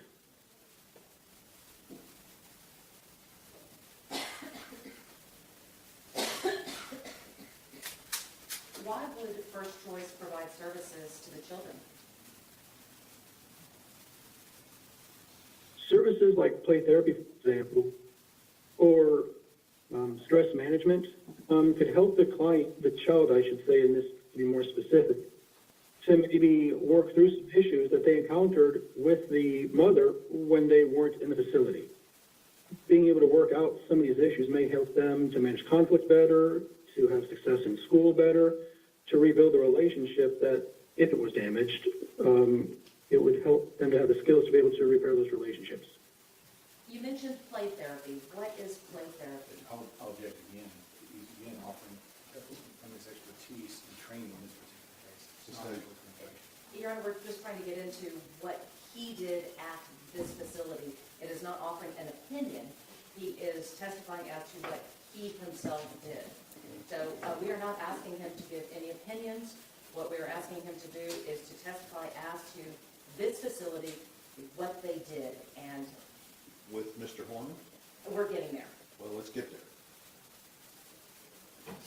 So, explain again, please, what play therapy is. Play therapy is the use of toys to help a child to express what may be difficult to verbalize. Art therapy is in some ways related to it. I don't have training in that. But we want to creatively provide opportunities for youth to be able to express things even though they may not have a narrative. Do you recall, and I know it's been 26 years ago, but do you recall the family consisting of Mr. Horner and his mother? Yes, How do you recall them? That's been 26 years. Was there something special about them that made you remember? no, I recall the name just vaguely when you first approached me. I think it was you, but when I was first approached to provide support here. But then when a picture showed to me, I clearly remembered, yes, that's Melissa and that's Tanner. Well, I didn't recognize Tanner at all. I knew him, maybe he was 6, 8, I'm not sure his age at that time, but I remembered the mother. Now, what were your initial impressions of them as a family?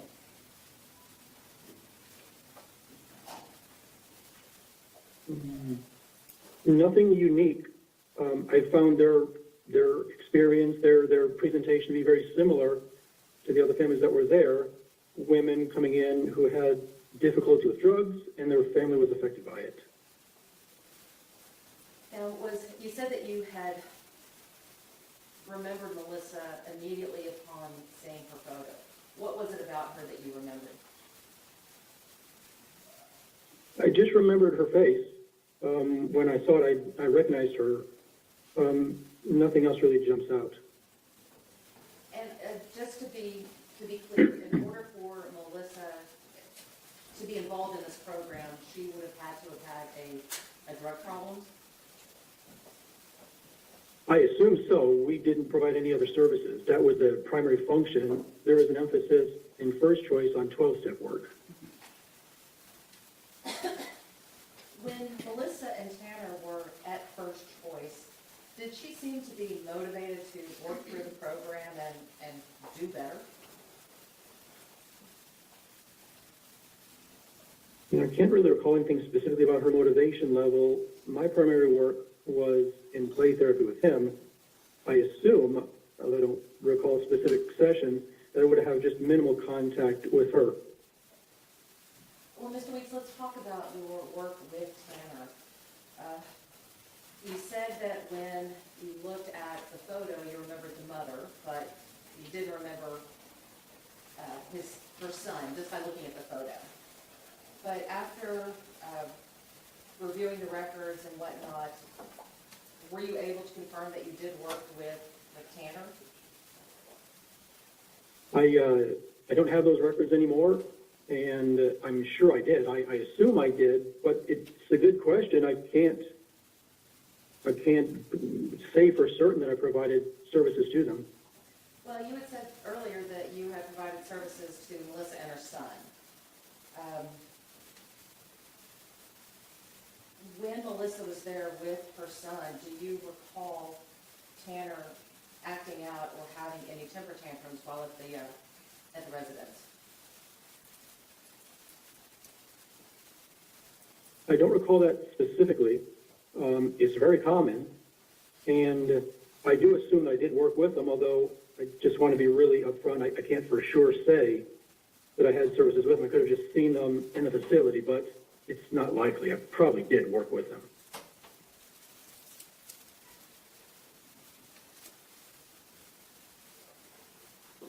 Do you have a moment, Your Honor? Yes, ma'am.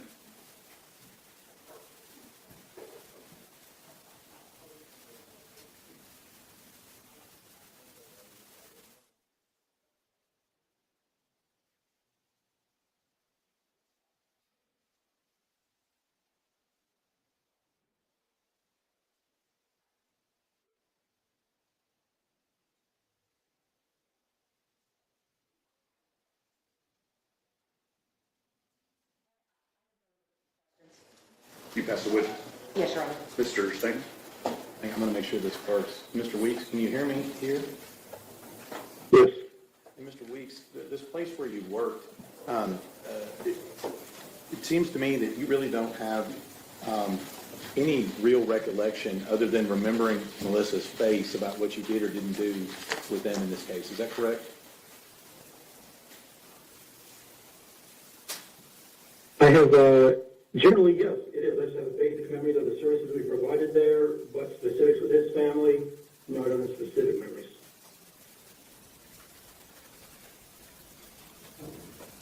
Thank you, sir, for what you do and taking care of people at this point. Ms. Anderson, redirect. Just one question, Your Honor. Mr. Weeks, in order to be admitted to first choice with her son, would Melissa have had to have a drug issue? Almost certainly. I didn't do the intake, but it's just not what we do. We treat people specifically with drug problems at that facility. Thank you. Mr. Tate. May the witness be excused? Yes, Your Honor. Okay. Mr. Weeks, thank you very much. We appreciate you taking your time. Thank you. Goodbye. May we approach him? Uh-huh.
Okay, we'll be in recess while I look at these records.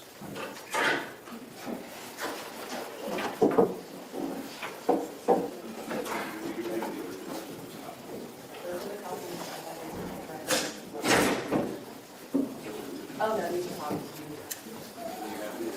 Yes, we have the original.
It's actually like carrier today.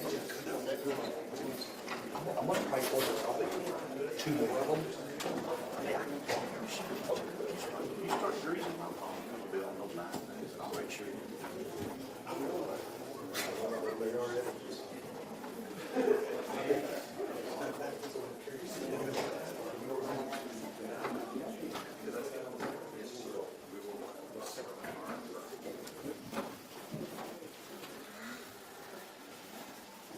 All right, outside the presence of the jury, you're going to offer this as.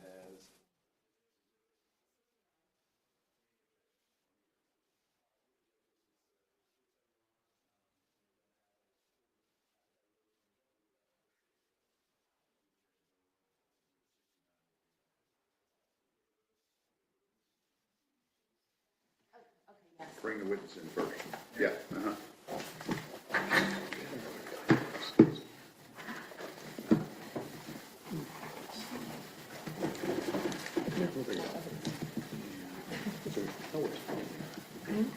Do we have a Nevada message? The battery. Triple. Okay. Good afternoon. You all right? Okay, raise your right hand. Solemnly swear or affirm testimony given this call to the truth, whole truth, and nothing but the truth. Okay. There is a rule of evidence in effect that says you cannot be in court unless you're testifying, and once you have testified, do not discuss your testimony with anybody else. Okay? And Judge, since this is a civilian witness, we just want to re-urge our request to have her face blurred, and we'll be using her first name. Guys are all on it, right? Okay, What's her name? let's go. Can we know her name though? Yeah, I know, I gotta, hold on. I gotta know. Go, you may sit down. Yeah, Me well. and you and her can sit down.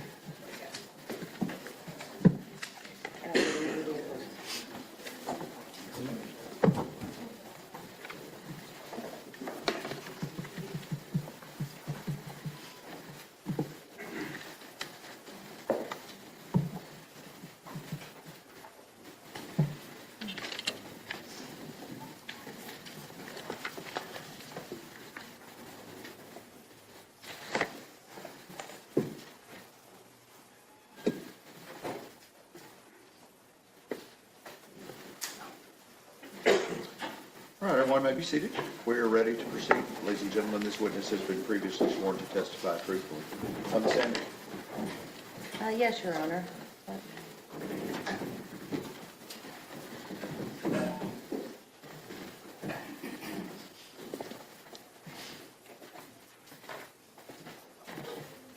Good afternoon, Mary. How are you doing? Mary, we have agreed that we will call you by your first name. Is that okay? Okay. One thing that I am going to ask you to do is when the court reporter is taking the record, she can only take down yeses and nos and words and head nods and mm-hms and uh-uhs. Don't translate to the record. So if we can get a verbal response, okay? Okay. You nervous? Not too bad. Not too bad? All right. Mary, what do you do for a living? Well, I'm tired now, but I was a licensed specialist in school psychology, to be, not some words, but LSSPs in the schools. How long had you been an LSSP before retiring? 35 years. Tell me and tell the jury a little bit about your educational background that allowed you to be a LSSP. Right.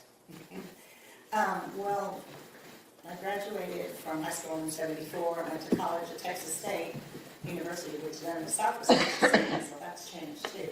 Graduated in '78 with a psychology degree and a guidance counseling minor. And they had just started, I thought I would be a school teacher or a counselor, just because I thought that's kind of all there was. But the school had started a brand new school psychology program that year. And so one of my professors told me about the program and it sounded very interesting because I was very interested in the learning process in children.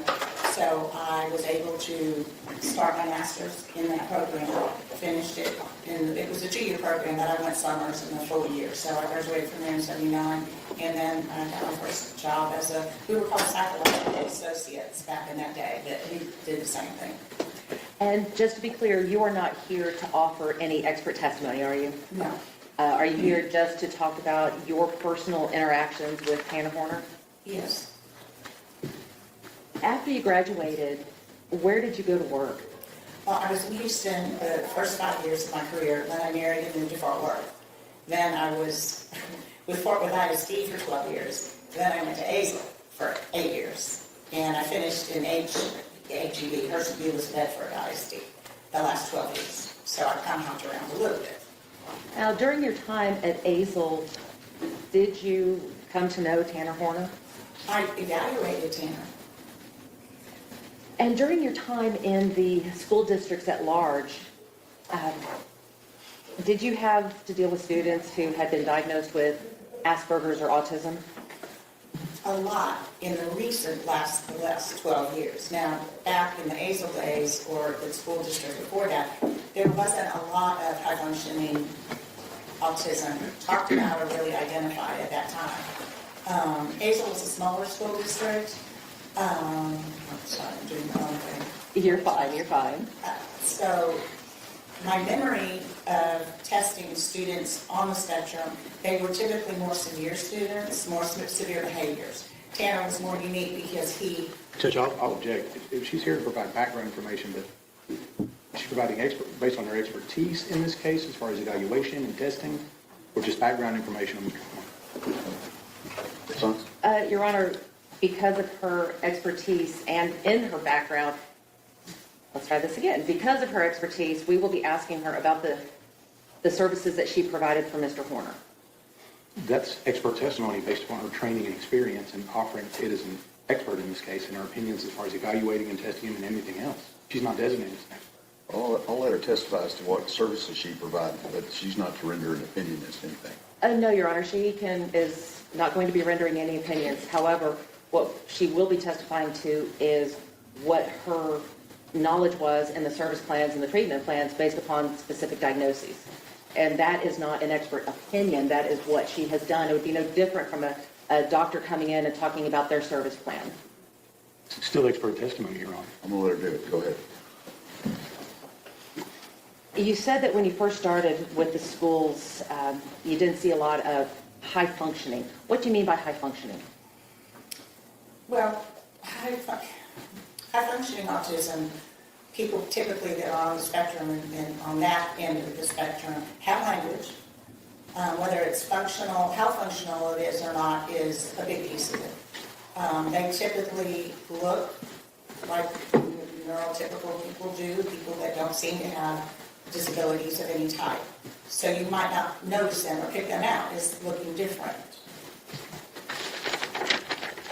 When you first started back in Azle, did you have much experience with autism? We were always trained, every year you had to take a certain 20 hours a year at that time for professional development. So we would be trained, but I would not say I had an excessive amount of training in that particular disability. It was more global. Did you see a lot of autism when you were? In Azle? Yes. No. May I have a moment, Your Honor? Yes. My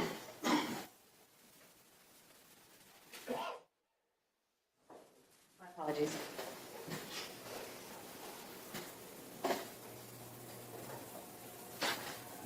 When you were working in the schools, would you review records in order to make a determination on what kind of treatment plan to have for a particular student? No, that isn't how we developed what we call IEPs, Individualized Educational Plan. We would review records before our assessment, so we had some basic information about a particular student. Okay, so tell me about that. What type of records and what type of information would you look for to develop an IEP? Okay, the IEP is kind of at the end, when all the evaluators would come together and they would write their report and put it into a document. Then the art committee would get together. The art committee is after you do all the school people do their assessments, you come together for this one final meeting and you present the information to the parents and the teachers, and it's called an art committee, annual review and dismissal. At that meeting is when you talk about the students' needs for special education. when you are evaluating the school district, you are evaluated for special education services. So in theory, well, not in theory, factually, anybody who meets eligibility for special education services has a deficit in some area. It could be intellectual deficit, it could be a learning disability, it could be behavior. Did I answer that? So in the ARD meeting, we then talk about the deficits that the student has and what were some of the accommodations and modifications we could provide in the school to help them improve whatever their deficit areas were. Okay. So when you're dealing with students with autism, what type of deficits would you normally see? But there are 3 pillars of autism, and Judge, I will object to this. This is definitely. Sustain.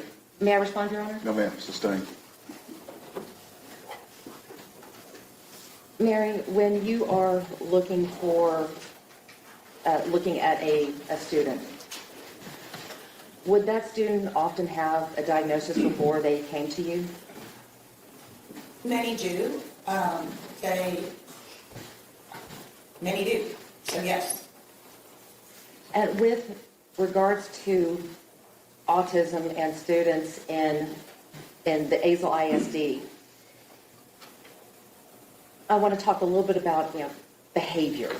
And generally speaking, based on your experience and your observations of these students over the years, how well do students with autism do in a mainstream setting? I'm not sure I can really answer that because every person with autism is different. And would you agree with me that you said that every person with autism is different, which means that not all autism is alike? Exactly. Would it be uncommon to have different types of symptoms that would play across different people with autism? I would say there are similar symptoms, but again, the behaviors or the deficit areas are worse in some and better in others. So it depends upon how the autism manifests itself. Well, let's talk about Tanner and how his autism manifested with him. Did you ever work with Tanner as a student? You do work with a student when you do an evaluation. You also... Well, I'll get there in just a second. You're fine. You're doing well. Which school were you working at the time you met Tanner? In Azle ISD, we would go to various schools, wherever the assessment need was. So I would go to the elementary school. I don't know if he was in elementary school when I first evaluated him or if he was in the junior high or even high school. I don't remember that. I'm not sure about the years. Well, what kinds of evaluations, or let me back up, what kind of services did Azle provide for Tanner? Now, I was able to review some of the Azle records, so I wouldn't have remembered this. So is that okay then? Yes. Okay. So I believe at the time, Tanner was in a classroom called Behavior Improvement class. And I think he was in there about half of the day, and then he would go out to other classes, to the general education classes, so that he was getting a full education because he was bright. And when I say bright, he was able to be in regular classrooms intellectually. And so he would go out, and typically we would identify the strengths of the student and have those students go into those classrooms initially so they would be successful, so we could build on some successes. So he, as far as I can remember, he had that situation set up, but he also had, and that behavior improvement classroom was to provide a lot of structure for him, was also to provide the behavioral support he needed. So let's say if any student is in a general ed classroom and they start to have behavioral issues, hopefully that behavior improvement class teacher would assist the regular education classroom teacher. He also had, I don't know if he had, I didn't see anywhere in the records, he had speech and language services to address the pragmatic deficits, which tend to go along with, it goes along with students that have language, typically. But I did remember and saw in the records that he received in-home training, which was when a therapist went into his home and she took him out to the community to expose him to different social settings. And she was a speech and language therapist. So you had mentioned that these services that were provided to Tanner. Let's talk about how the school district would determine that the services were necessary. Was there an evaluation that was performed of Tanner in order to receive services? Yes, any evaluation for autism includes a speech and language therapist, an occupational therapist to look at sensory issues or motor skills even, a psychologist, a school psychologist, and or a licensed specialist in school psychology. There's a difference there. I'm a master's level school psychologist. I'm not in the clinical realm at all. So that's why I'm using the LSSP term more so. Okay, you asked me who else would evaluate. Well, let's go to your evaluation first. Okay. So what kinds of evaluations would you give students? Autism? And we're Yes. speaking strictly about. Yes. Okay. So Tanner did have records when I became involved. He did have a report, an outside report that had, I believe, was his initial evaluation. I'm not 100% sure of that. It may not have been his initial. So I was to perform a 3-year reevaluation, and that's standard. We do 3-year reevaluations for all students that are identified as having need for special education. It's so in theory, like if a child has a learning disability, they get a 3-year reevaluation because the hope and the goal is that the student's deficit disability would be put closer to his intellectual ability, so then he wouldn't have the need for special education services. And likewise, a student that might have a behavioral disorder or an emotional disorder. Let's say their family provided, a lot of intensive therapy, and the student's emotions got better, and they were no longer acting out. Now, autism is a little bit different because it's not really like autism goes away. So you would still have your basic team reevaluate, your speech pathologist, your occupational therapist, and your LSSP. Okay. So with regards to the evaluations that you gave, what did your evaluation look like? Okay, wait, don't talk over. We gotta have one at a time, okay? Go ahead, Ms. Anderson. You're doing fine, Mary. What did your evaluation look like? Typically, whatever records you have, you would review those first. So he came with a previous evaluation, and he was already in special education services. So we had some records based on the teacher reports, what his behavior had been like, what were continued concerns, and then we always contact a parent to see how things are going.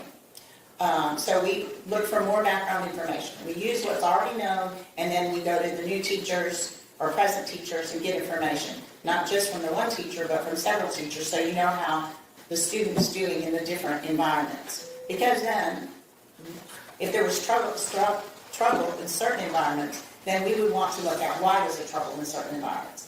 So you try to get a good sampling, and then it involves observations. What do you mean by observations? Observing the student? In the classrooms. So we would actually go into the different classrooms and observe the student, see what their interactions were like, and add that to the report.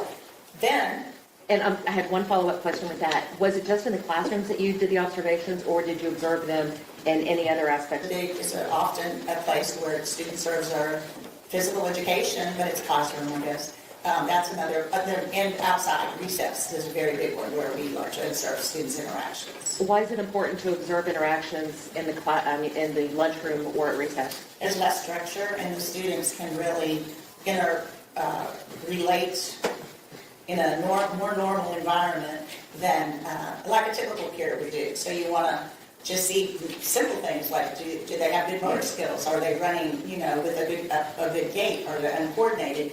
Are they standing off by themselves, or are they interacting with anybody? And if they do interact with somebody, what does that look like? Does it look friendly? I mean, you can't hear them. I mean, I'm not like, you're not right on top of them. But you might get a sense of, is there some sense of cooperation or, I don't want to say friendship, because friendship is different, but some sense of the ability to be with others in a positive way. Did y'all have do any independent testing or anything like that? The actual testing, the speech and language therapist always pulls a student and does an individual. Occupational therapy pulls and does an individual. The school psychologist typically pulls and does an individual. But that looks a little different with a student that well, has language because it opens up a lot of more options for you to use. We often use rating scales, or you would ask questions and the student would rate how that made him feel, like, oh, it made him a little happy, a little not happy, or very unhappy. And those kinds of things. And we would use things called incomplete sentence stems, where you read the first part of a sentence and then you have them fill it in with their words, so that we could kind of get a sense of kind of what's on the top of their memories or their brain, or how they look at the world and how they're relating to it through their answers. So, and with regards to the, all of these evaluations, do you ever have any one-on-one with a student and discuss their behavioral issues with them? Sometimes, you don't always, in my position, sometimes I would, but not always. It depends, again, what you're looking for, what you're trying to elicit or get a clearer understanding of. There are a couple of very standardized assessment tools that we use also for autism. One is called the ADOS. I did not use that with Tanner. I was not trained at the time to use the ADOS. Did you have any other testing that you did with Tanner? I did all verbal. It was all of the verbal interview formats, besides the interviewing of teachers' parents, or grandmother. It was a grandmother interview, and doing the observations. So it sounds like this is a pretty intense evaluation. It's not just, a couple hours here and you're done. Sounds like it takes a long time to actually do a complete evaluation. It does. Typically speaking, how long does it take to finish this evaluation? That's a really good question, but you really can't answer it. Some that are pretty easy can take, I haven't about that in a long time, 10 hours versus 30 hours. I mean, it just really varies. Mary, I want to talk to you now specifically about Tanner. What kind of evaluation were you doing for Tanner? I was providing a 3-year reevaluation looking specifically at autism. Are these 3-year reviews different from the initial assessments? They may be a little less comprehensive. Would you still have had the one-on-one time with him? Yes. Would you still have used the question and answers that you talked about? Yes. Would you still have done the student observation? Yes. Would you still have spoken with any of the collateral witnesses? Collateral witnesses, the teachers and the grandparents, yes. Yes. And I use the term collateral witness, exactly, the teachers, family members. Or even sometimes a vice principal. If the student had a lot of behavior infractions, they would spend a lot of time in the office. I would get that information as well. You said earlier that you had spoken with his grandmother. What was his grandmother like, if you can recall? I don't recall meeting her in person. We talked on the phone. I remember she was concerned, just concerned. Did you ever have the opportunity to meet Tanner's mother? I did not. Were you able to determine at that point if there was any male role model in Tanner's life? Not that I was aware of. Now, were you able to determine whether or not Tanner was living in a stable environment? It seems so. Now, in preparing for evaluations, you had mentioned that evaluators are able to review records. Mm-hmm. What kind of records do you review? I know that you had mentioned IEPs and ARDs, but what other records would you review? Well, I know in Tanner's case, I believe his initial evaluation was done by Child Study Center, so that's where I would have started. Okay. And then I would have looked at recent teacher reports and started from there. Your Honor, may I approach the witness? Yes.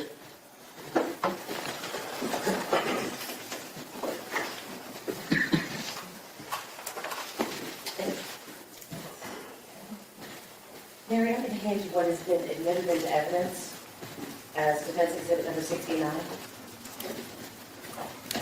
I'm going to ask you a few questions from those. Okay, so do I look at that? Oh, I'll direct you to the page when I get there. Okay. You're good.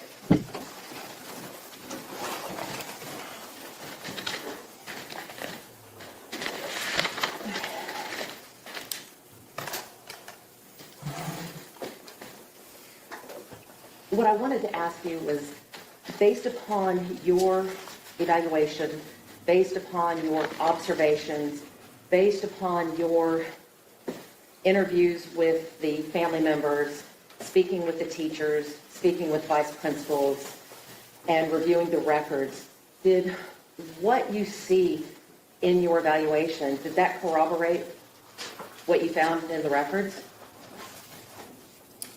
Can you say that a different way? I don't know if I can, but I'm certainly going to try. Basically, what I'm asking is that you read the records, and the records said, showed that there was a diagnosis of autism. Based upon your evaluation, based upon your interview with everybody, did what you see lead you to believe anything else? No.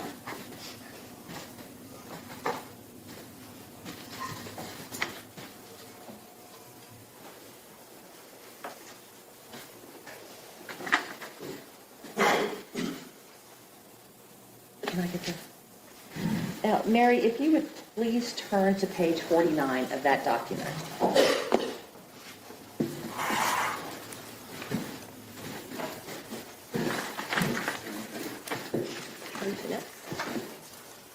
And, Your Honor, for purposes of publication, we have blocked out all the names and any identifying information. The document that Mary is looking at is not redacted. Understood. Judge, do you mind, can I borrow the court's copy? Sure. Thank you. I just want to follow. Hang on, let me find it for you.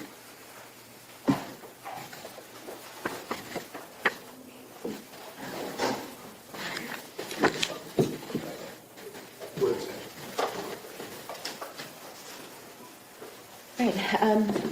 Mary, I want to direct you again to page 49 of, let's see if I can get this.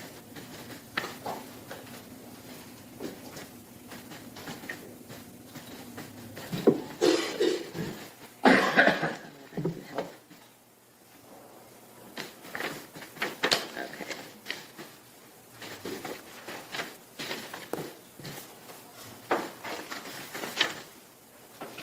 Great. First of all, page 49. Please tell the jury what page 49 is. It's the summary page of an evaluation. What kind of evaluation? An autism, multidisciplinary autism assessment. And was this the 3-year review that you had done? Yes, this is a 3-year review. You said that it was multidisciplinary. Who did the final evaluation and who signed off on this document?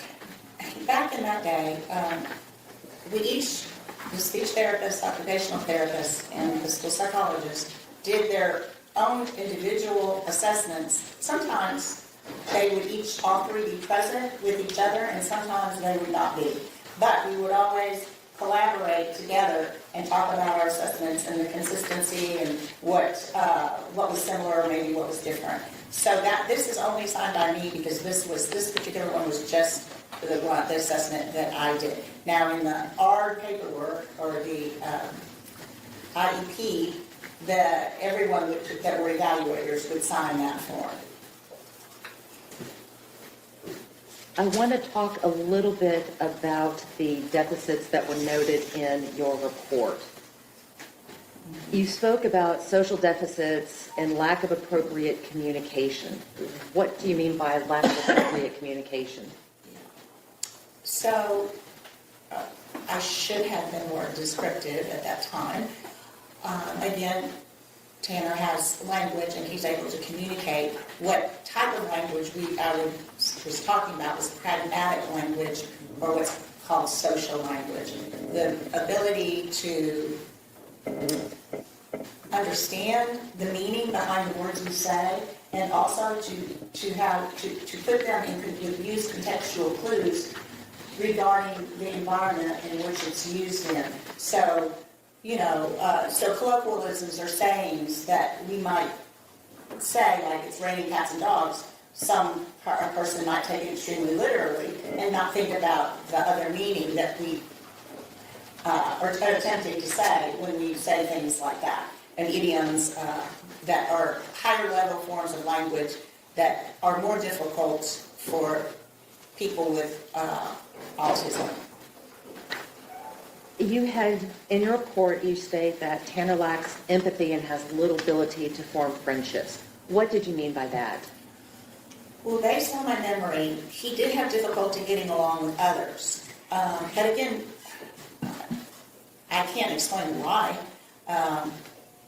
There are many reasons for behavior. Probably I shouldn't say more than that.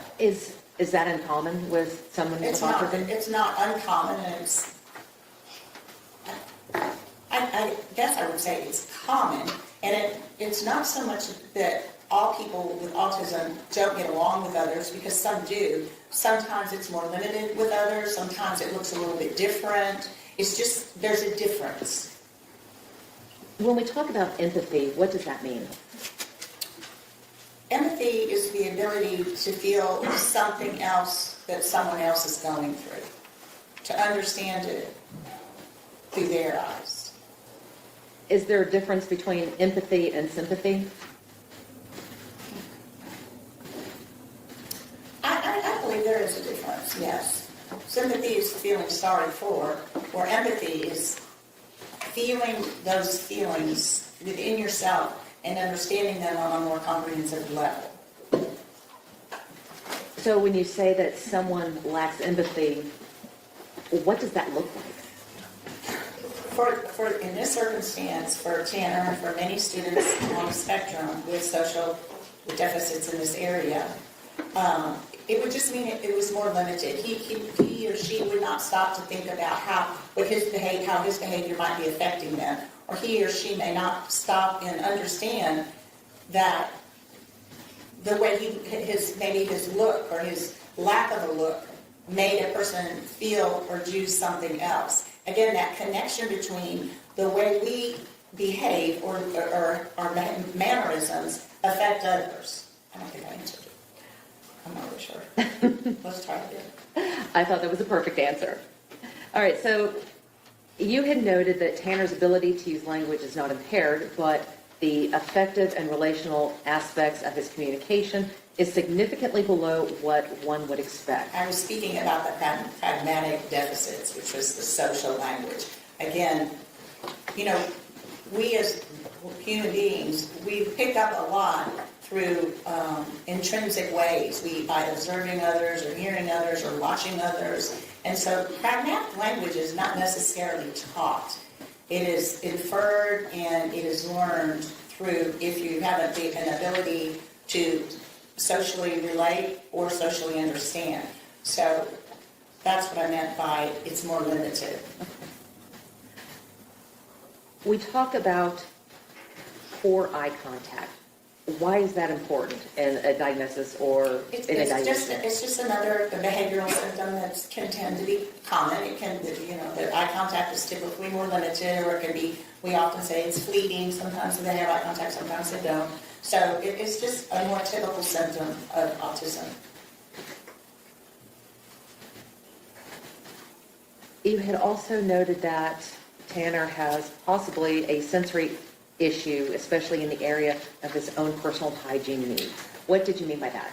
Well, I do remember that, and this is not uncommon for boys his age at the time, but his grandmother, I think, was concerned about he didn't really want to take showers, or he wasn't maybe using deodorant. I don't remember exactly. But again, that can happen to many young males that are learning about our body changing. Although, should I say a little more? Oh, go ahead. So he might have had an aversion to water. Many people on the spectrum have sensory issues. They don't like, things can be visually or auditorily difficult for them. The lighting, too much noise, sometimes water, sometimes getting a haircut, sometimes lots of different little things can cause sensory issues. And I don't remember anything besides the personal hygiene.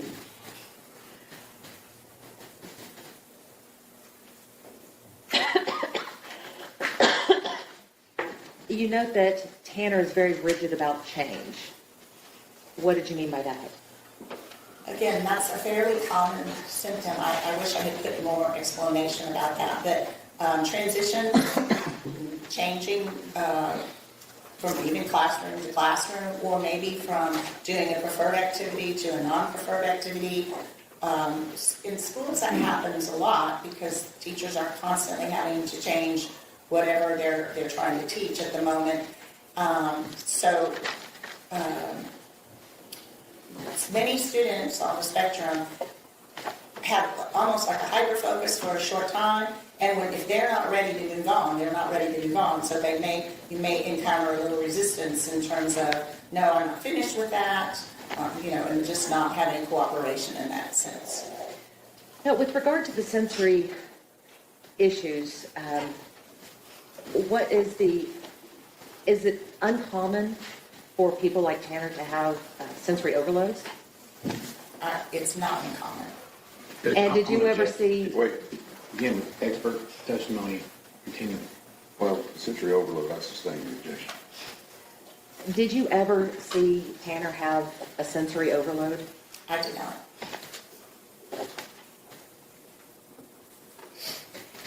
Now, based upon your evaluation,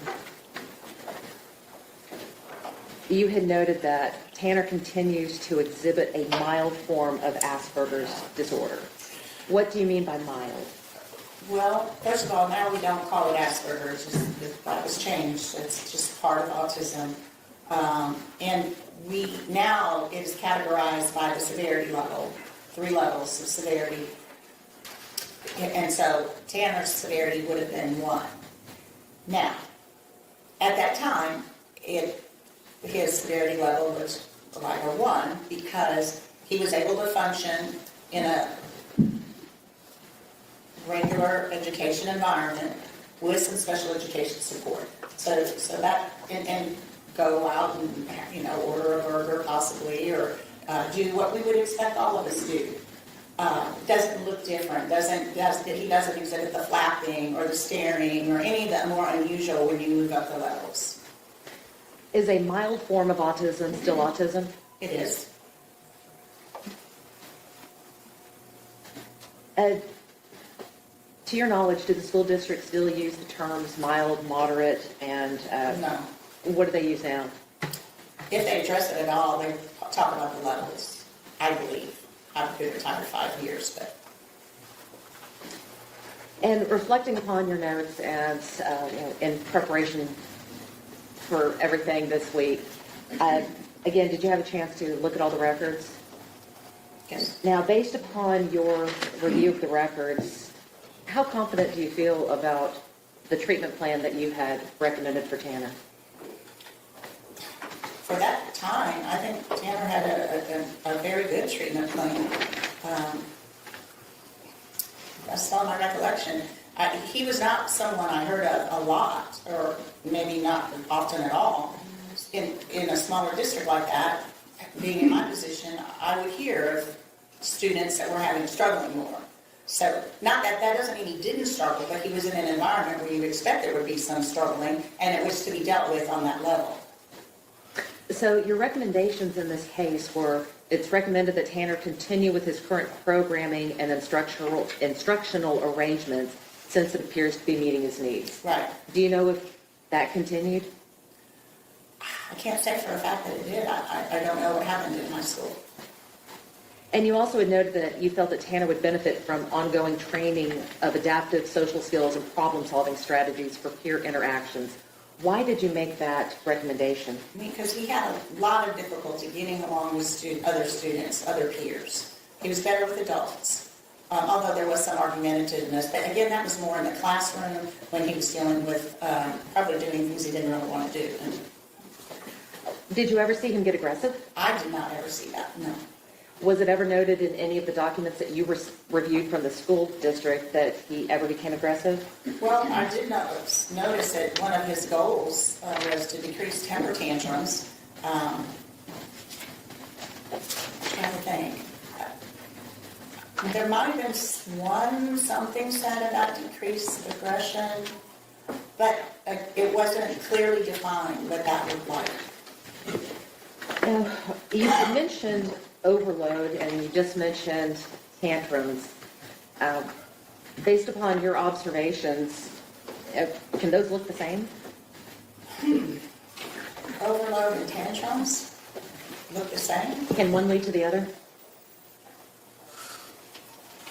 Possible. I'm not sure I think probably every person with autism handles it in their own unique ways. Again, one size doesn't fit all with autism, One does size it? does not fit all. One of the things that was also recommended was psychological assessment, looking at the emotional deficits.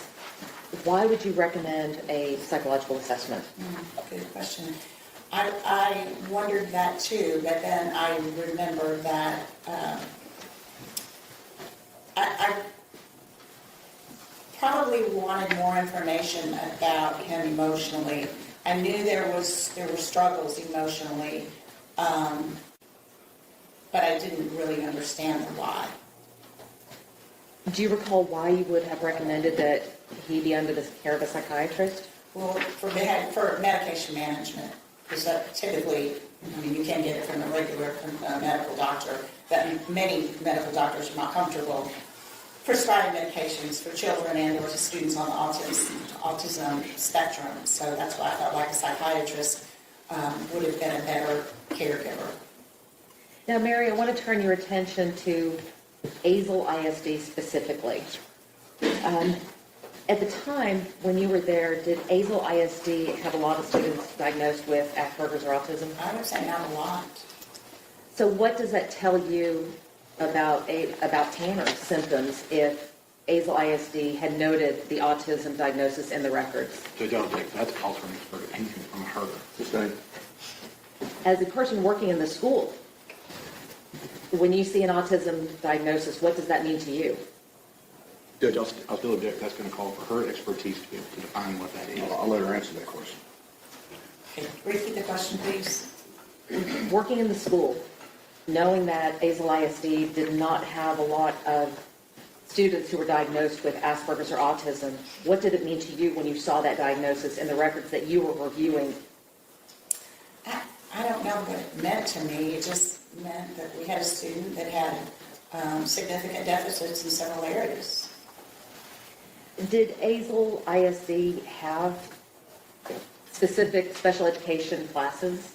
Yes, that would be, well, yes.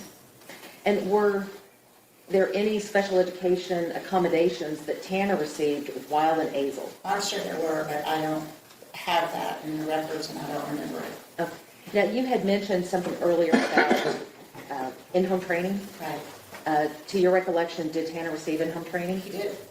You also had mentioned, and I think I have this right, the behavioral classroom? Behavior, we call it BIN, we call something different. Behavior improvement class. Is that what they refer to as BIC? Yes. Okay. What is BIC? Well, What does that look like? Sorry, let me see. It is a more restricted environment for a student. Special education provides a range of services. We start with the least restricted environment. So a student, say, that has a learning disability, they only need assistance in the area of learning. So they may go to what it was called, it may be different now, the resource room teacher. And she would provide additional, help.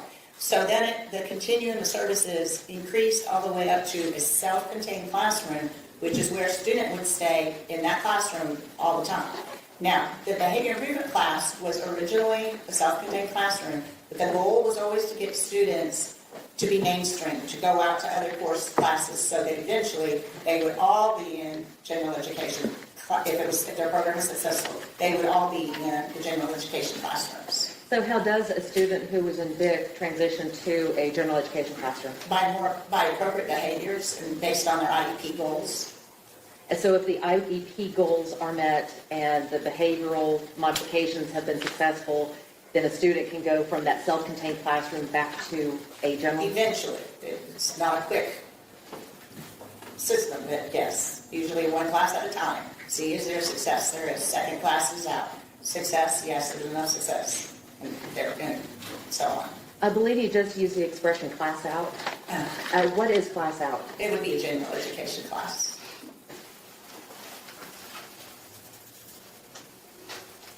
Did, to your recollection, did Tanner receive an escort to and from classes, or to and from the bus? I don't remember that.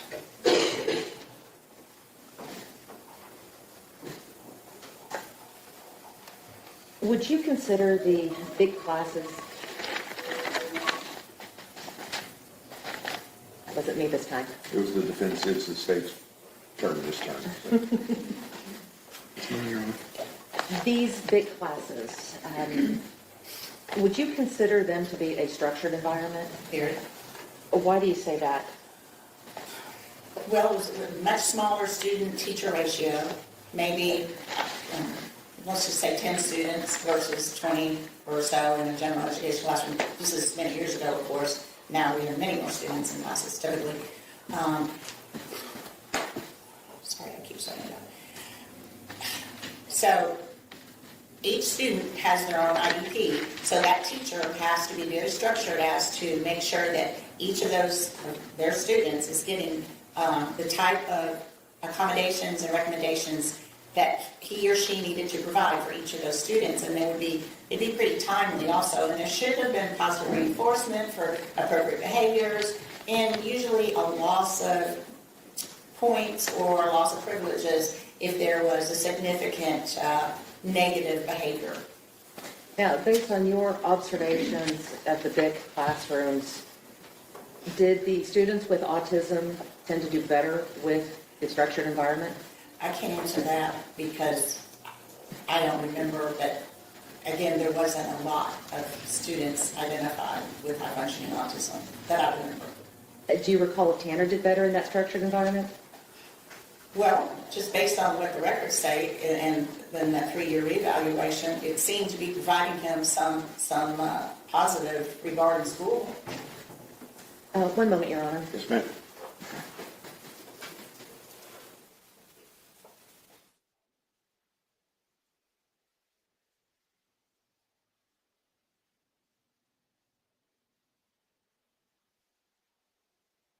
Further, Your Honor. Don't need a break. Okay. 2:45, 15 minutes.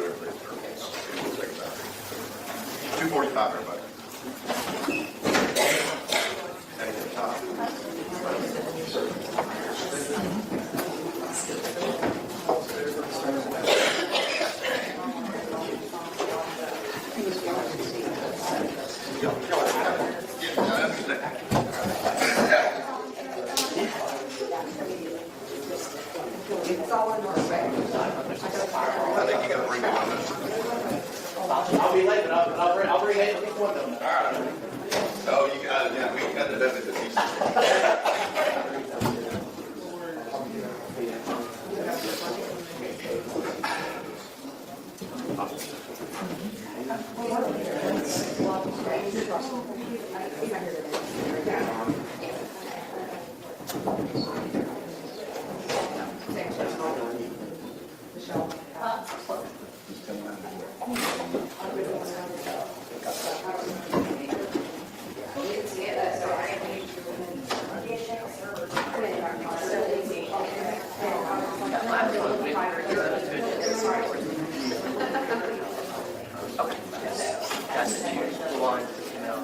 But when I took that one from mine and kicked it back, or just on start responding or whatever. I reset my alarm. And I reset it. I'm gonna wake up later and say, you guys can turn that one too.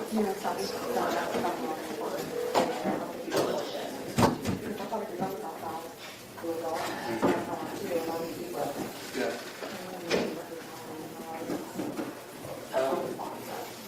Maybe I'll have to make a copy of that link into a separate email. Well, you know, normally I turn on my ringer like a.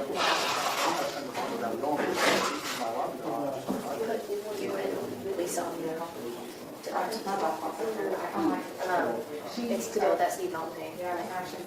So I put on email so y'all know. Did you check to keep going in this email or looking for something from the line? So I just you were game for her.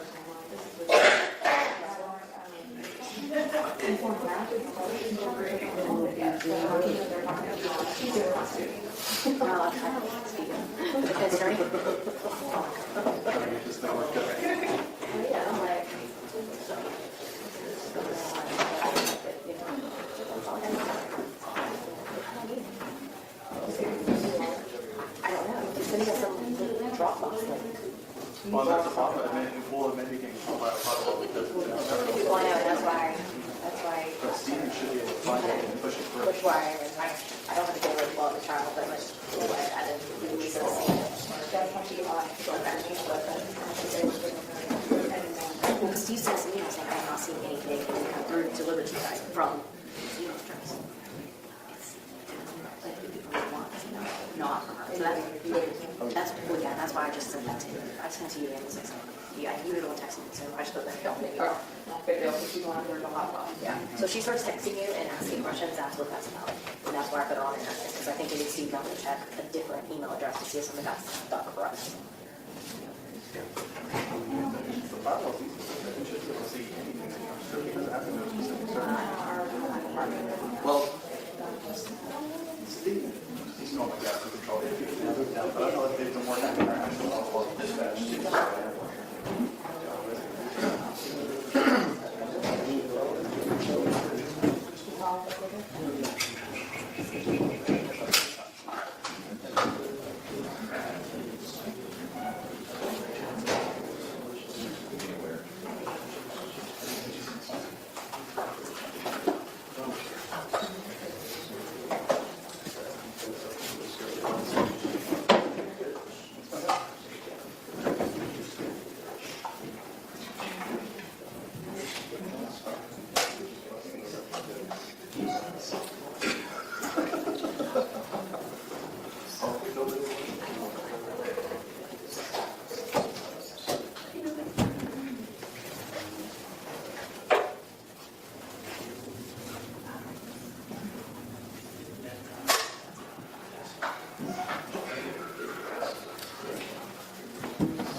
Everyone may be seated. We are ready to proceed, Mr. Stanton, cross-examination. Thank you, Your Honor. And I want to thank you for being here today and talking with us about some of this, okay? I'm going to try to keep it pretty brief here. Let me ask you, your extent of your contact with the defendant, Mr. Horner here, is that just to do the evaluation, or did you have other contact with him during that time? Typically, a school psychologist would just go in for an evaluation. Well, I shouldn't say typically. Every district is different. In this circumstance, I would go in for the evaluation, do all the pieces, write up the report, go to the art meeting, and that would be the end of it. Unless there was more reasons brought to my attention that I needed to be involved. And that did not happen in Tanner's case. So you saw him essentially just the one time? Little snapshot. When you say one time, I mean, I did the observations. I mean, it was within a small time frame compared to, a whole school year or anything like that. Yes, ma'am. Let me clarify that. You saw him which you needed to see him to do this 1 3-year reevaluation. Exactly. That's correct? Correct. Okay. And that had several parts, and we've talked about that. Right. Okay. And you said that after that, you did all the report, and we've looked at this up here. So as a result of that, the first thing on here is it says he has a mild form of Asperger's disorder, okay? And you said even under current standards, that would be like would you say level 1? Is that what you said? I believe it would be level 1. So still mild? Compared to continuum, yes. Right, okay. And we understand it's a spectrum, but on the far end of one end of the spectrum, correct? Correct. Okay. And so in the school, we talked about a lot of these records. Now, truthfully, ma'am, you didn't actually write up all these records, right? Absolutely. No. Okay. And you looked at these, but these are not actually your specific records. That's true. But you felt comfortable enough to be here to talk about some of the things that went on with the school and with Tanner based upon your interaction with him. Is that right? In my recollection. Okay. And so in this case here, and even though you just had that and had that interaction with him, your words earlier were that he was bright. Now, I think that's what you said, right? I tried to change it a bit. Bright enough to function in a general education classroom. Okay. I don't remember what his IQ was and just any of that. It was sufficient, so I misused the word bright. Okay. And that's fine. But your definition was, when you used that term, was that he was able to be in a normal classroom. A general education classroom. Okay, I'm going to try to use the terms, okay? So he was able to be in a general education class? Yes, sir. Okay. I said normal. That's fine. I understand. And so as part of that, you said he still needed some support from the school, correct? And that, to your recollection, he got that support from the school? Once he was in special education, yes. Right. And then up and through when you did your 3-year review, he maintained that? As far as I remember, yes.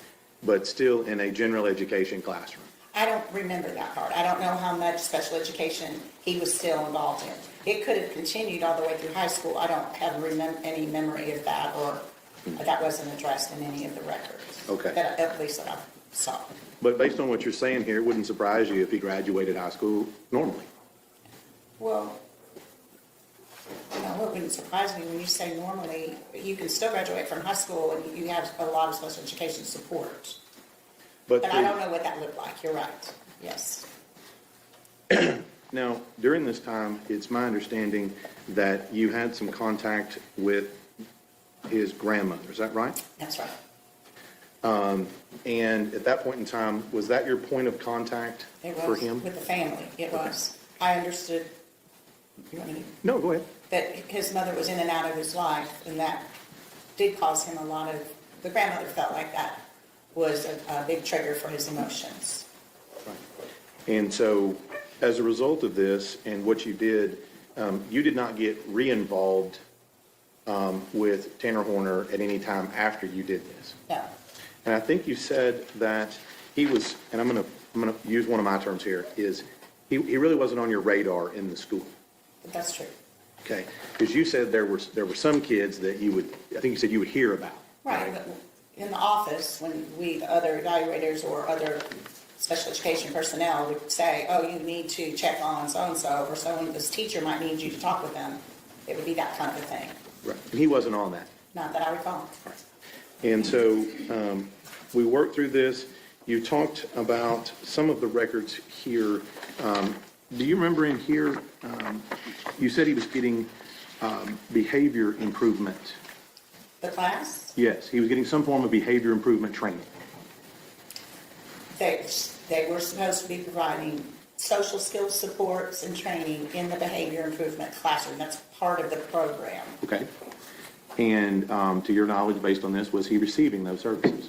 Based on the program's standards, that's what should have been happening. All right. And then you also said he had additional services outside the home, The in-home training, in addition to whatever he got in school. correct.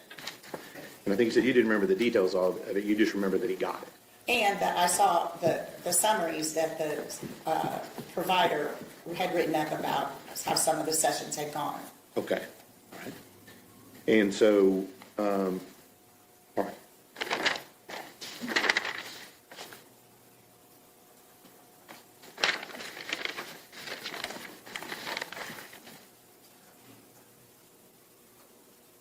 A lot of information. Excuse me here.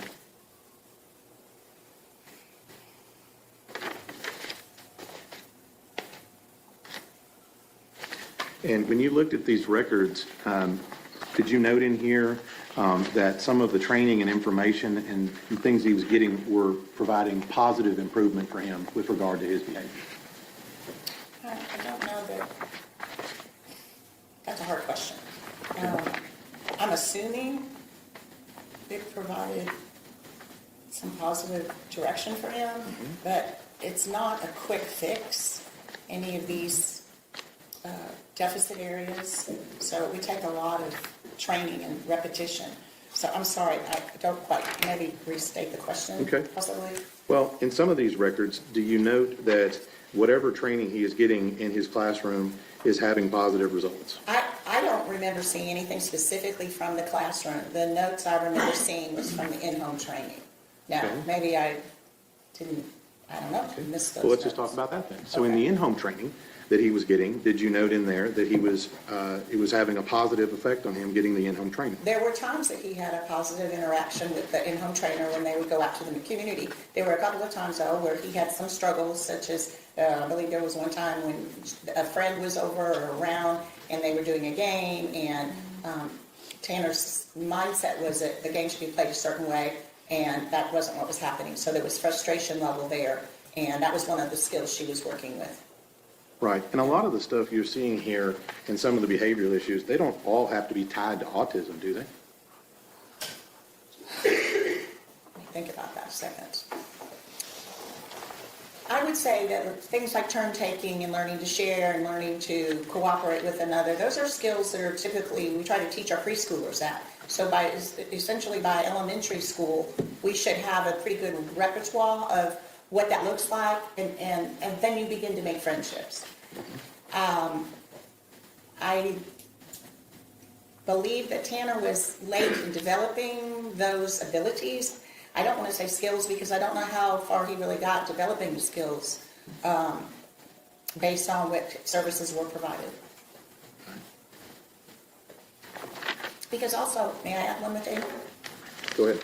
It's not just the school's responsibility to provide a lot of support for students with autism. The home environment is a big factor as well. Well, and you said that his grandmother was active and communicating with you, correct? Again, for my evaluation, not it wasn't a regular phone call here and there. Well, in all these records, you don't have anything to indicate that she wasn't. Correct, right.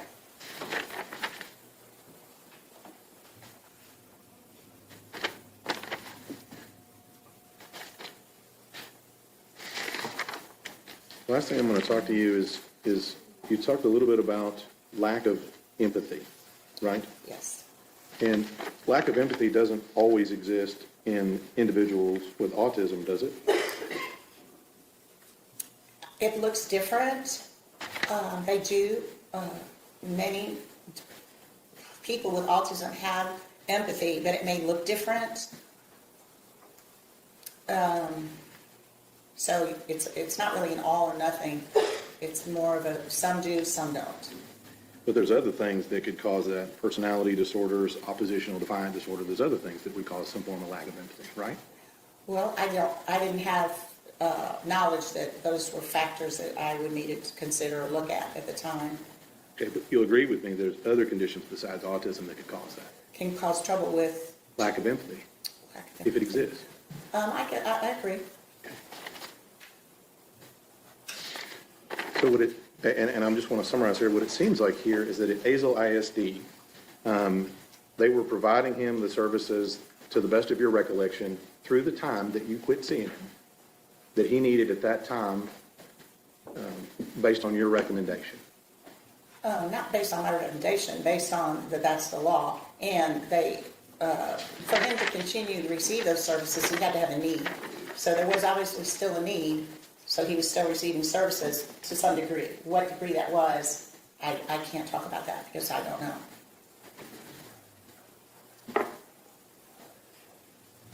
But at this point in time, he had you doing an evaluation in your capacity. Mm-hmm.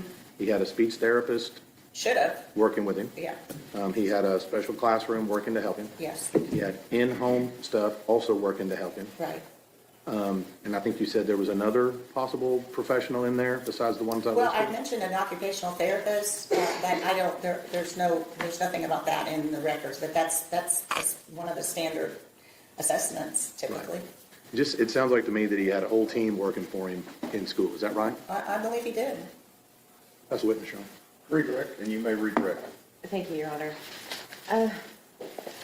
Mary, I just wanted to clarify a few things. When you talk about the evaluation that a school district does for a student, is that a 20-minute check the box and go, or is it an extensive evaluation?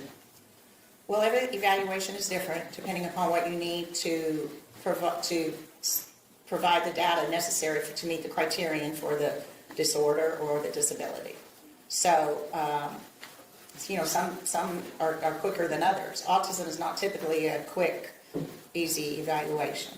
Well, when you do an evaluation for autism, what is it that you're looking for? You're looking for deficits in 3 areas. And what are those 3 areas? First areas, Judge, I'll object. She's again providing expert testimony. She's not been designated as an expert to provide that testimony. All right, objection's overruled, and you have a running objection. Go ahead. You talked about the 3 areas. I What can were those answer. areas?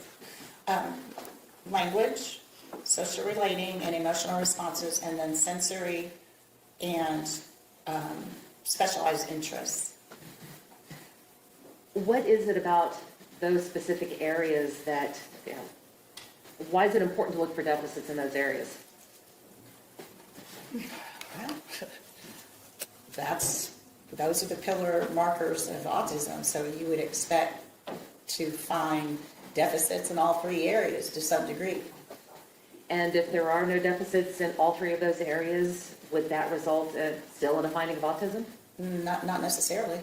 So in order to have that diagnosis, would you have to have deficits in those areas? Yes, you should have deficits in all 3 areas. And even if the diagnosis is considered mild, does that still mean there are deficits there? That still means there are deficits.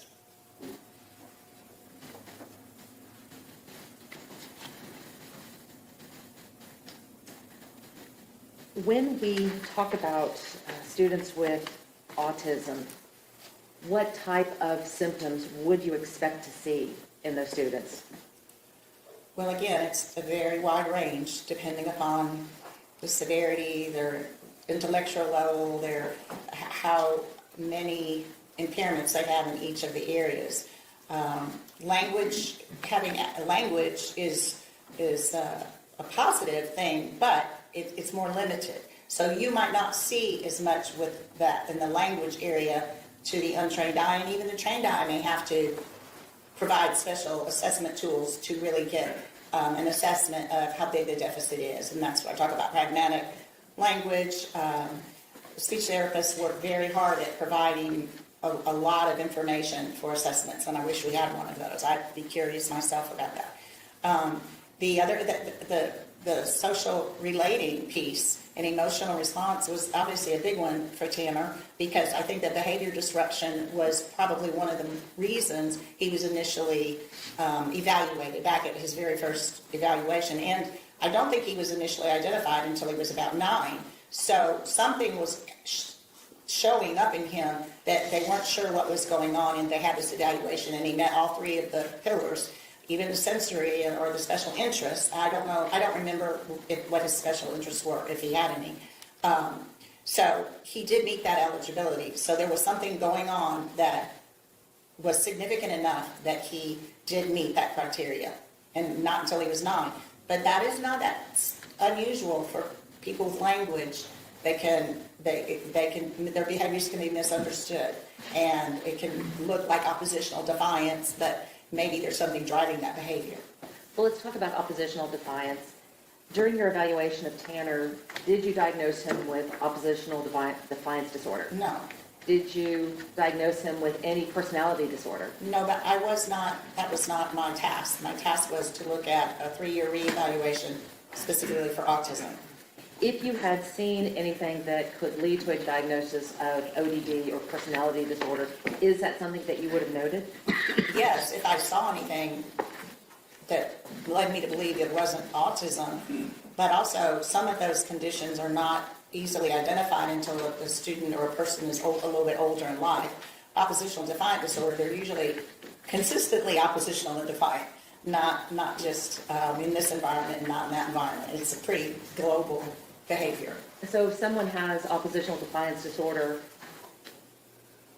you would tend to see it would be a common occurrence. It would be very common, I believe. I'm not an expert in that disorder. Okay.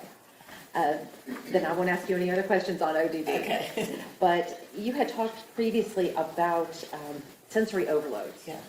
Explain to the jury what a sensory overload is. Well, again, sadly, we don't really have any, at least documentation, or I don't have a memory of what Tanner had sensory-wise, but I know in general, there are many sensory indicators that students struggle with, and it can be, the visual, the lights, the hum of the speakers. It could be just too much action going on in a classroom, which is very common.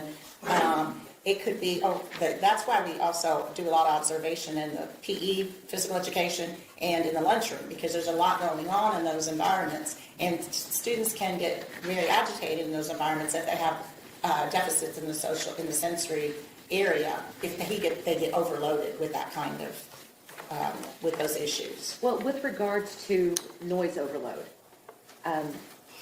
is it uncommon in your experience to have people who are autistic like music? Oh, no, it's not uncommon. And music can get loud. So how would you be able to reconcile playing, loud raucous music and versus having a sensory overload due to noise? Well, again, I'm not an audiologist, but I believe it makes sense that it gets into a different part of the brain. If there's an interest an autistic person has in a particular thing, could be music, they might get even, they might need more input from that particular, whatever, like, I'm trying to think of, OTs would say that some students need extra pressure because they just lack that, they need that. So it could be that a person that is super interested, had a high interest in music, could listen to it in a loud volume, but yet in a classroom of, tapping and pencils moving or people clearing their throat and the lights and the hums, it's a different sensory load. It addresses a different part of the brain. May I have a moment, Your Honor? Yes, ma'am.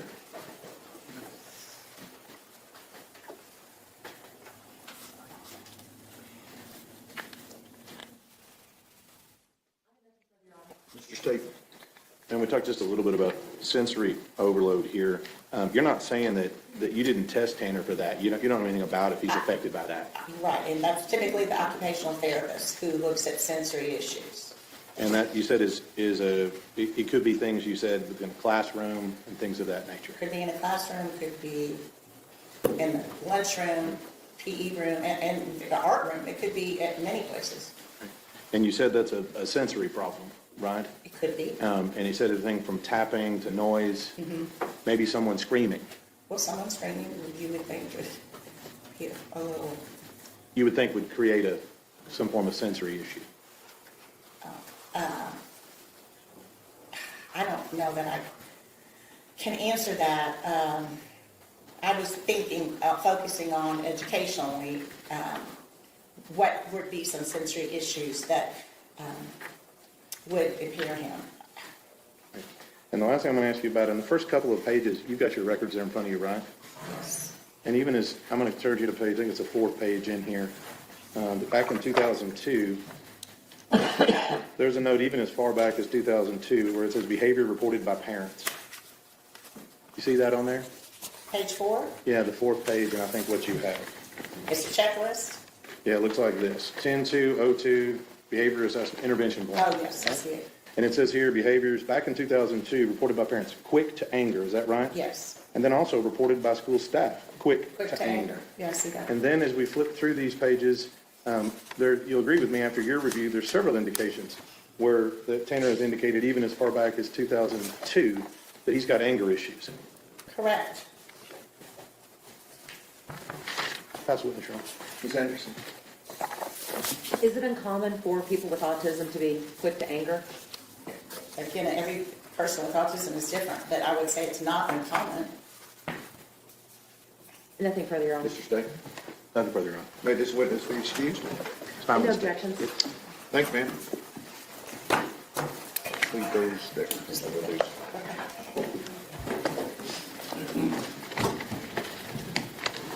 Okay, I'm going to do some things with the lawyers that involve the rest of the afternoon, so I'm going to send you home, okay? We'll see you in the morning, 9 o'clock, okay?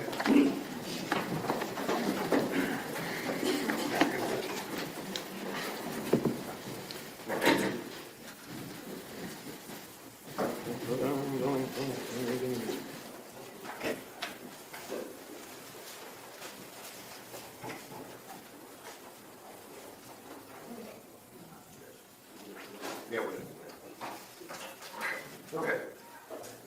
We're done, everybody, thank you. And Judge, we do need to put something on the Oh, record, go ahead. though. We just wanted to note for the record that for the last several days, I believe beginning this week, there have been protesters outside the courtroom, or outside, I'm sorry, the courthouse, holding signs that say execute Tanner Horner. And jurors are coming in. We don't know if they've been exposed to this. There have been posts all over Facebook with pictures of this person. I know people are not supposed to be looking at the news, but I honestly, I don't know what can be done. I think we need additional admonitions to the jurors about social media and things of that nature, because it has been posted and reposted. I have noticed that Facebook has been taking some of it down, but it's going up. Well, in regards to the protester, the jurors are being brought into the courthouse by the sheriff's department. They're parking off-site and being brought in underneath the building, brought up the back elevator. And the jurors don't ever go outside the building. We keep them in for lunch. So, in fact, yesterday, the sheriff had to take a different route to avoid the protest.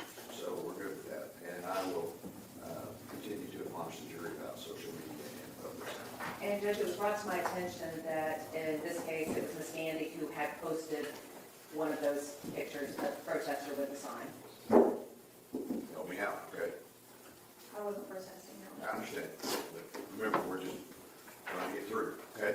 Yes, sir. All right. The post no longer exists. I'm sorry. The post no longer exists. They taught us in New Judge School, don't hit send. I'll tell them. All right. Okay.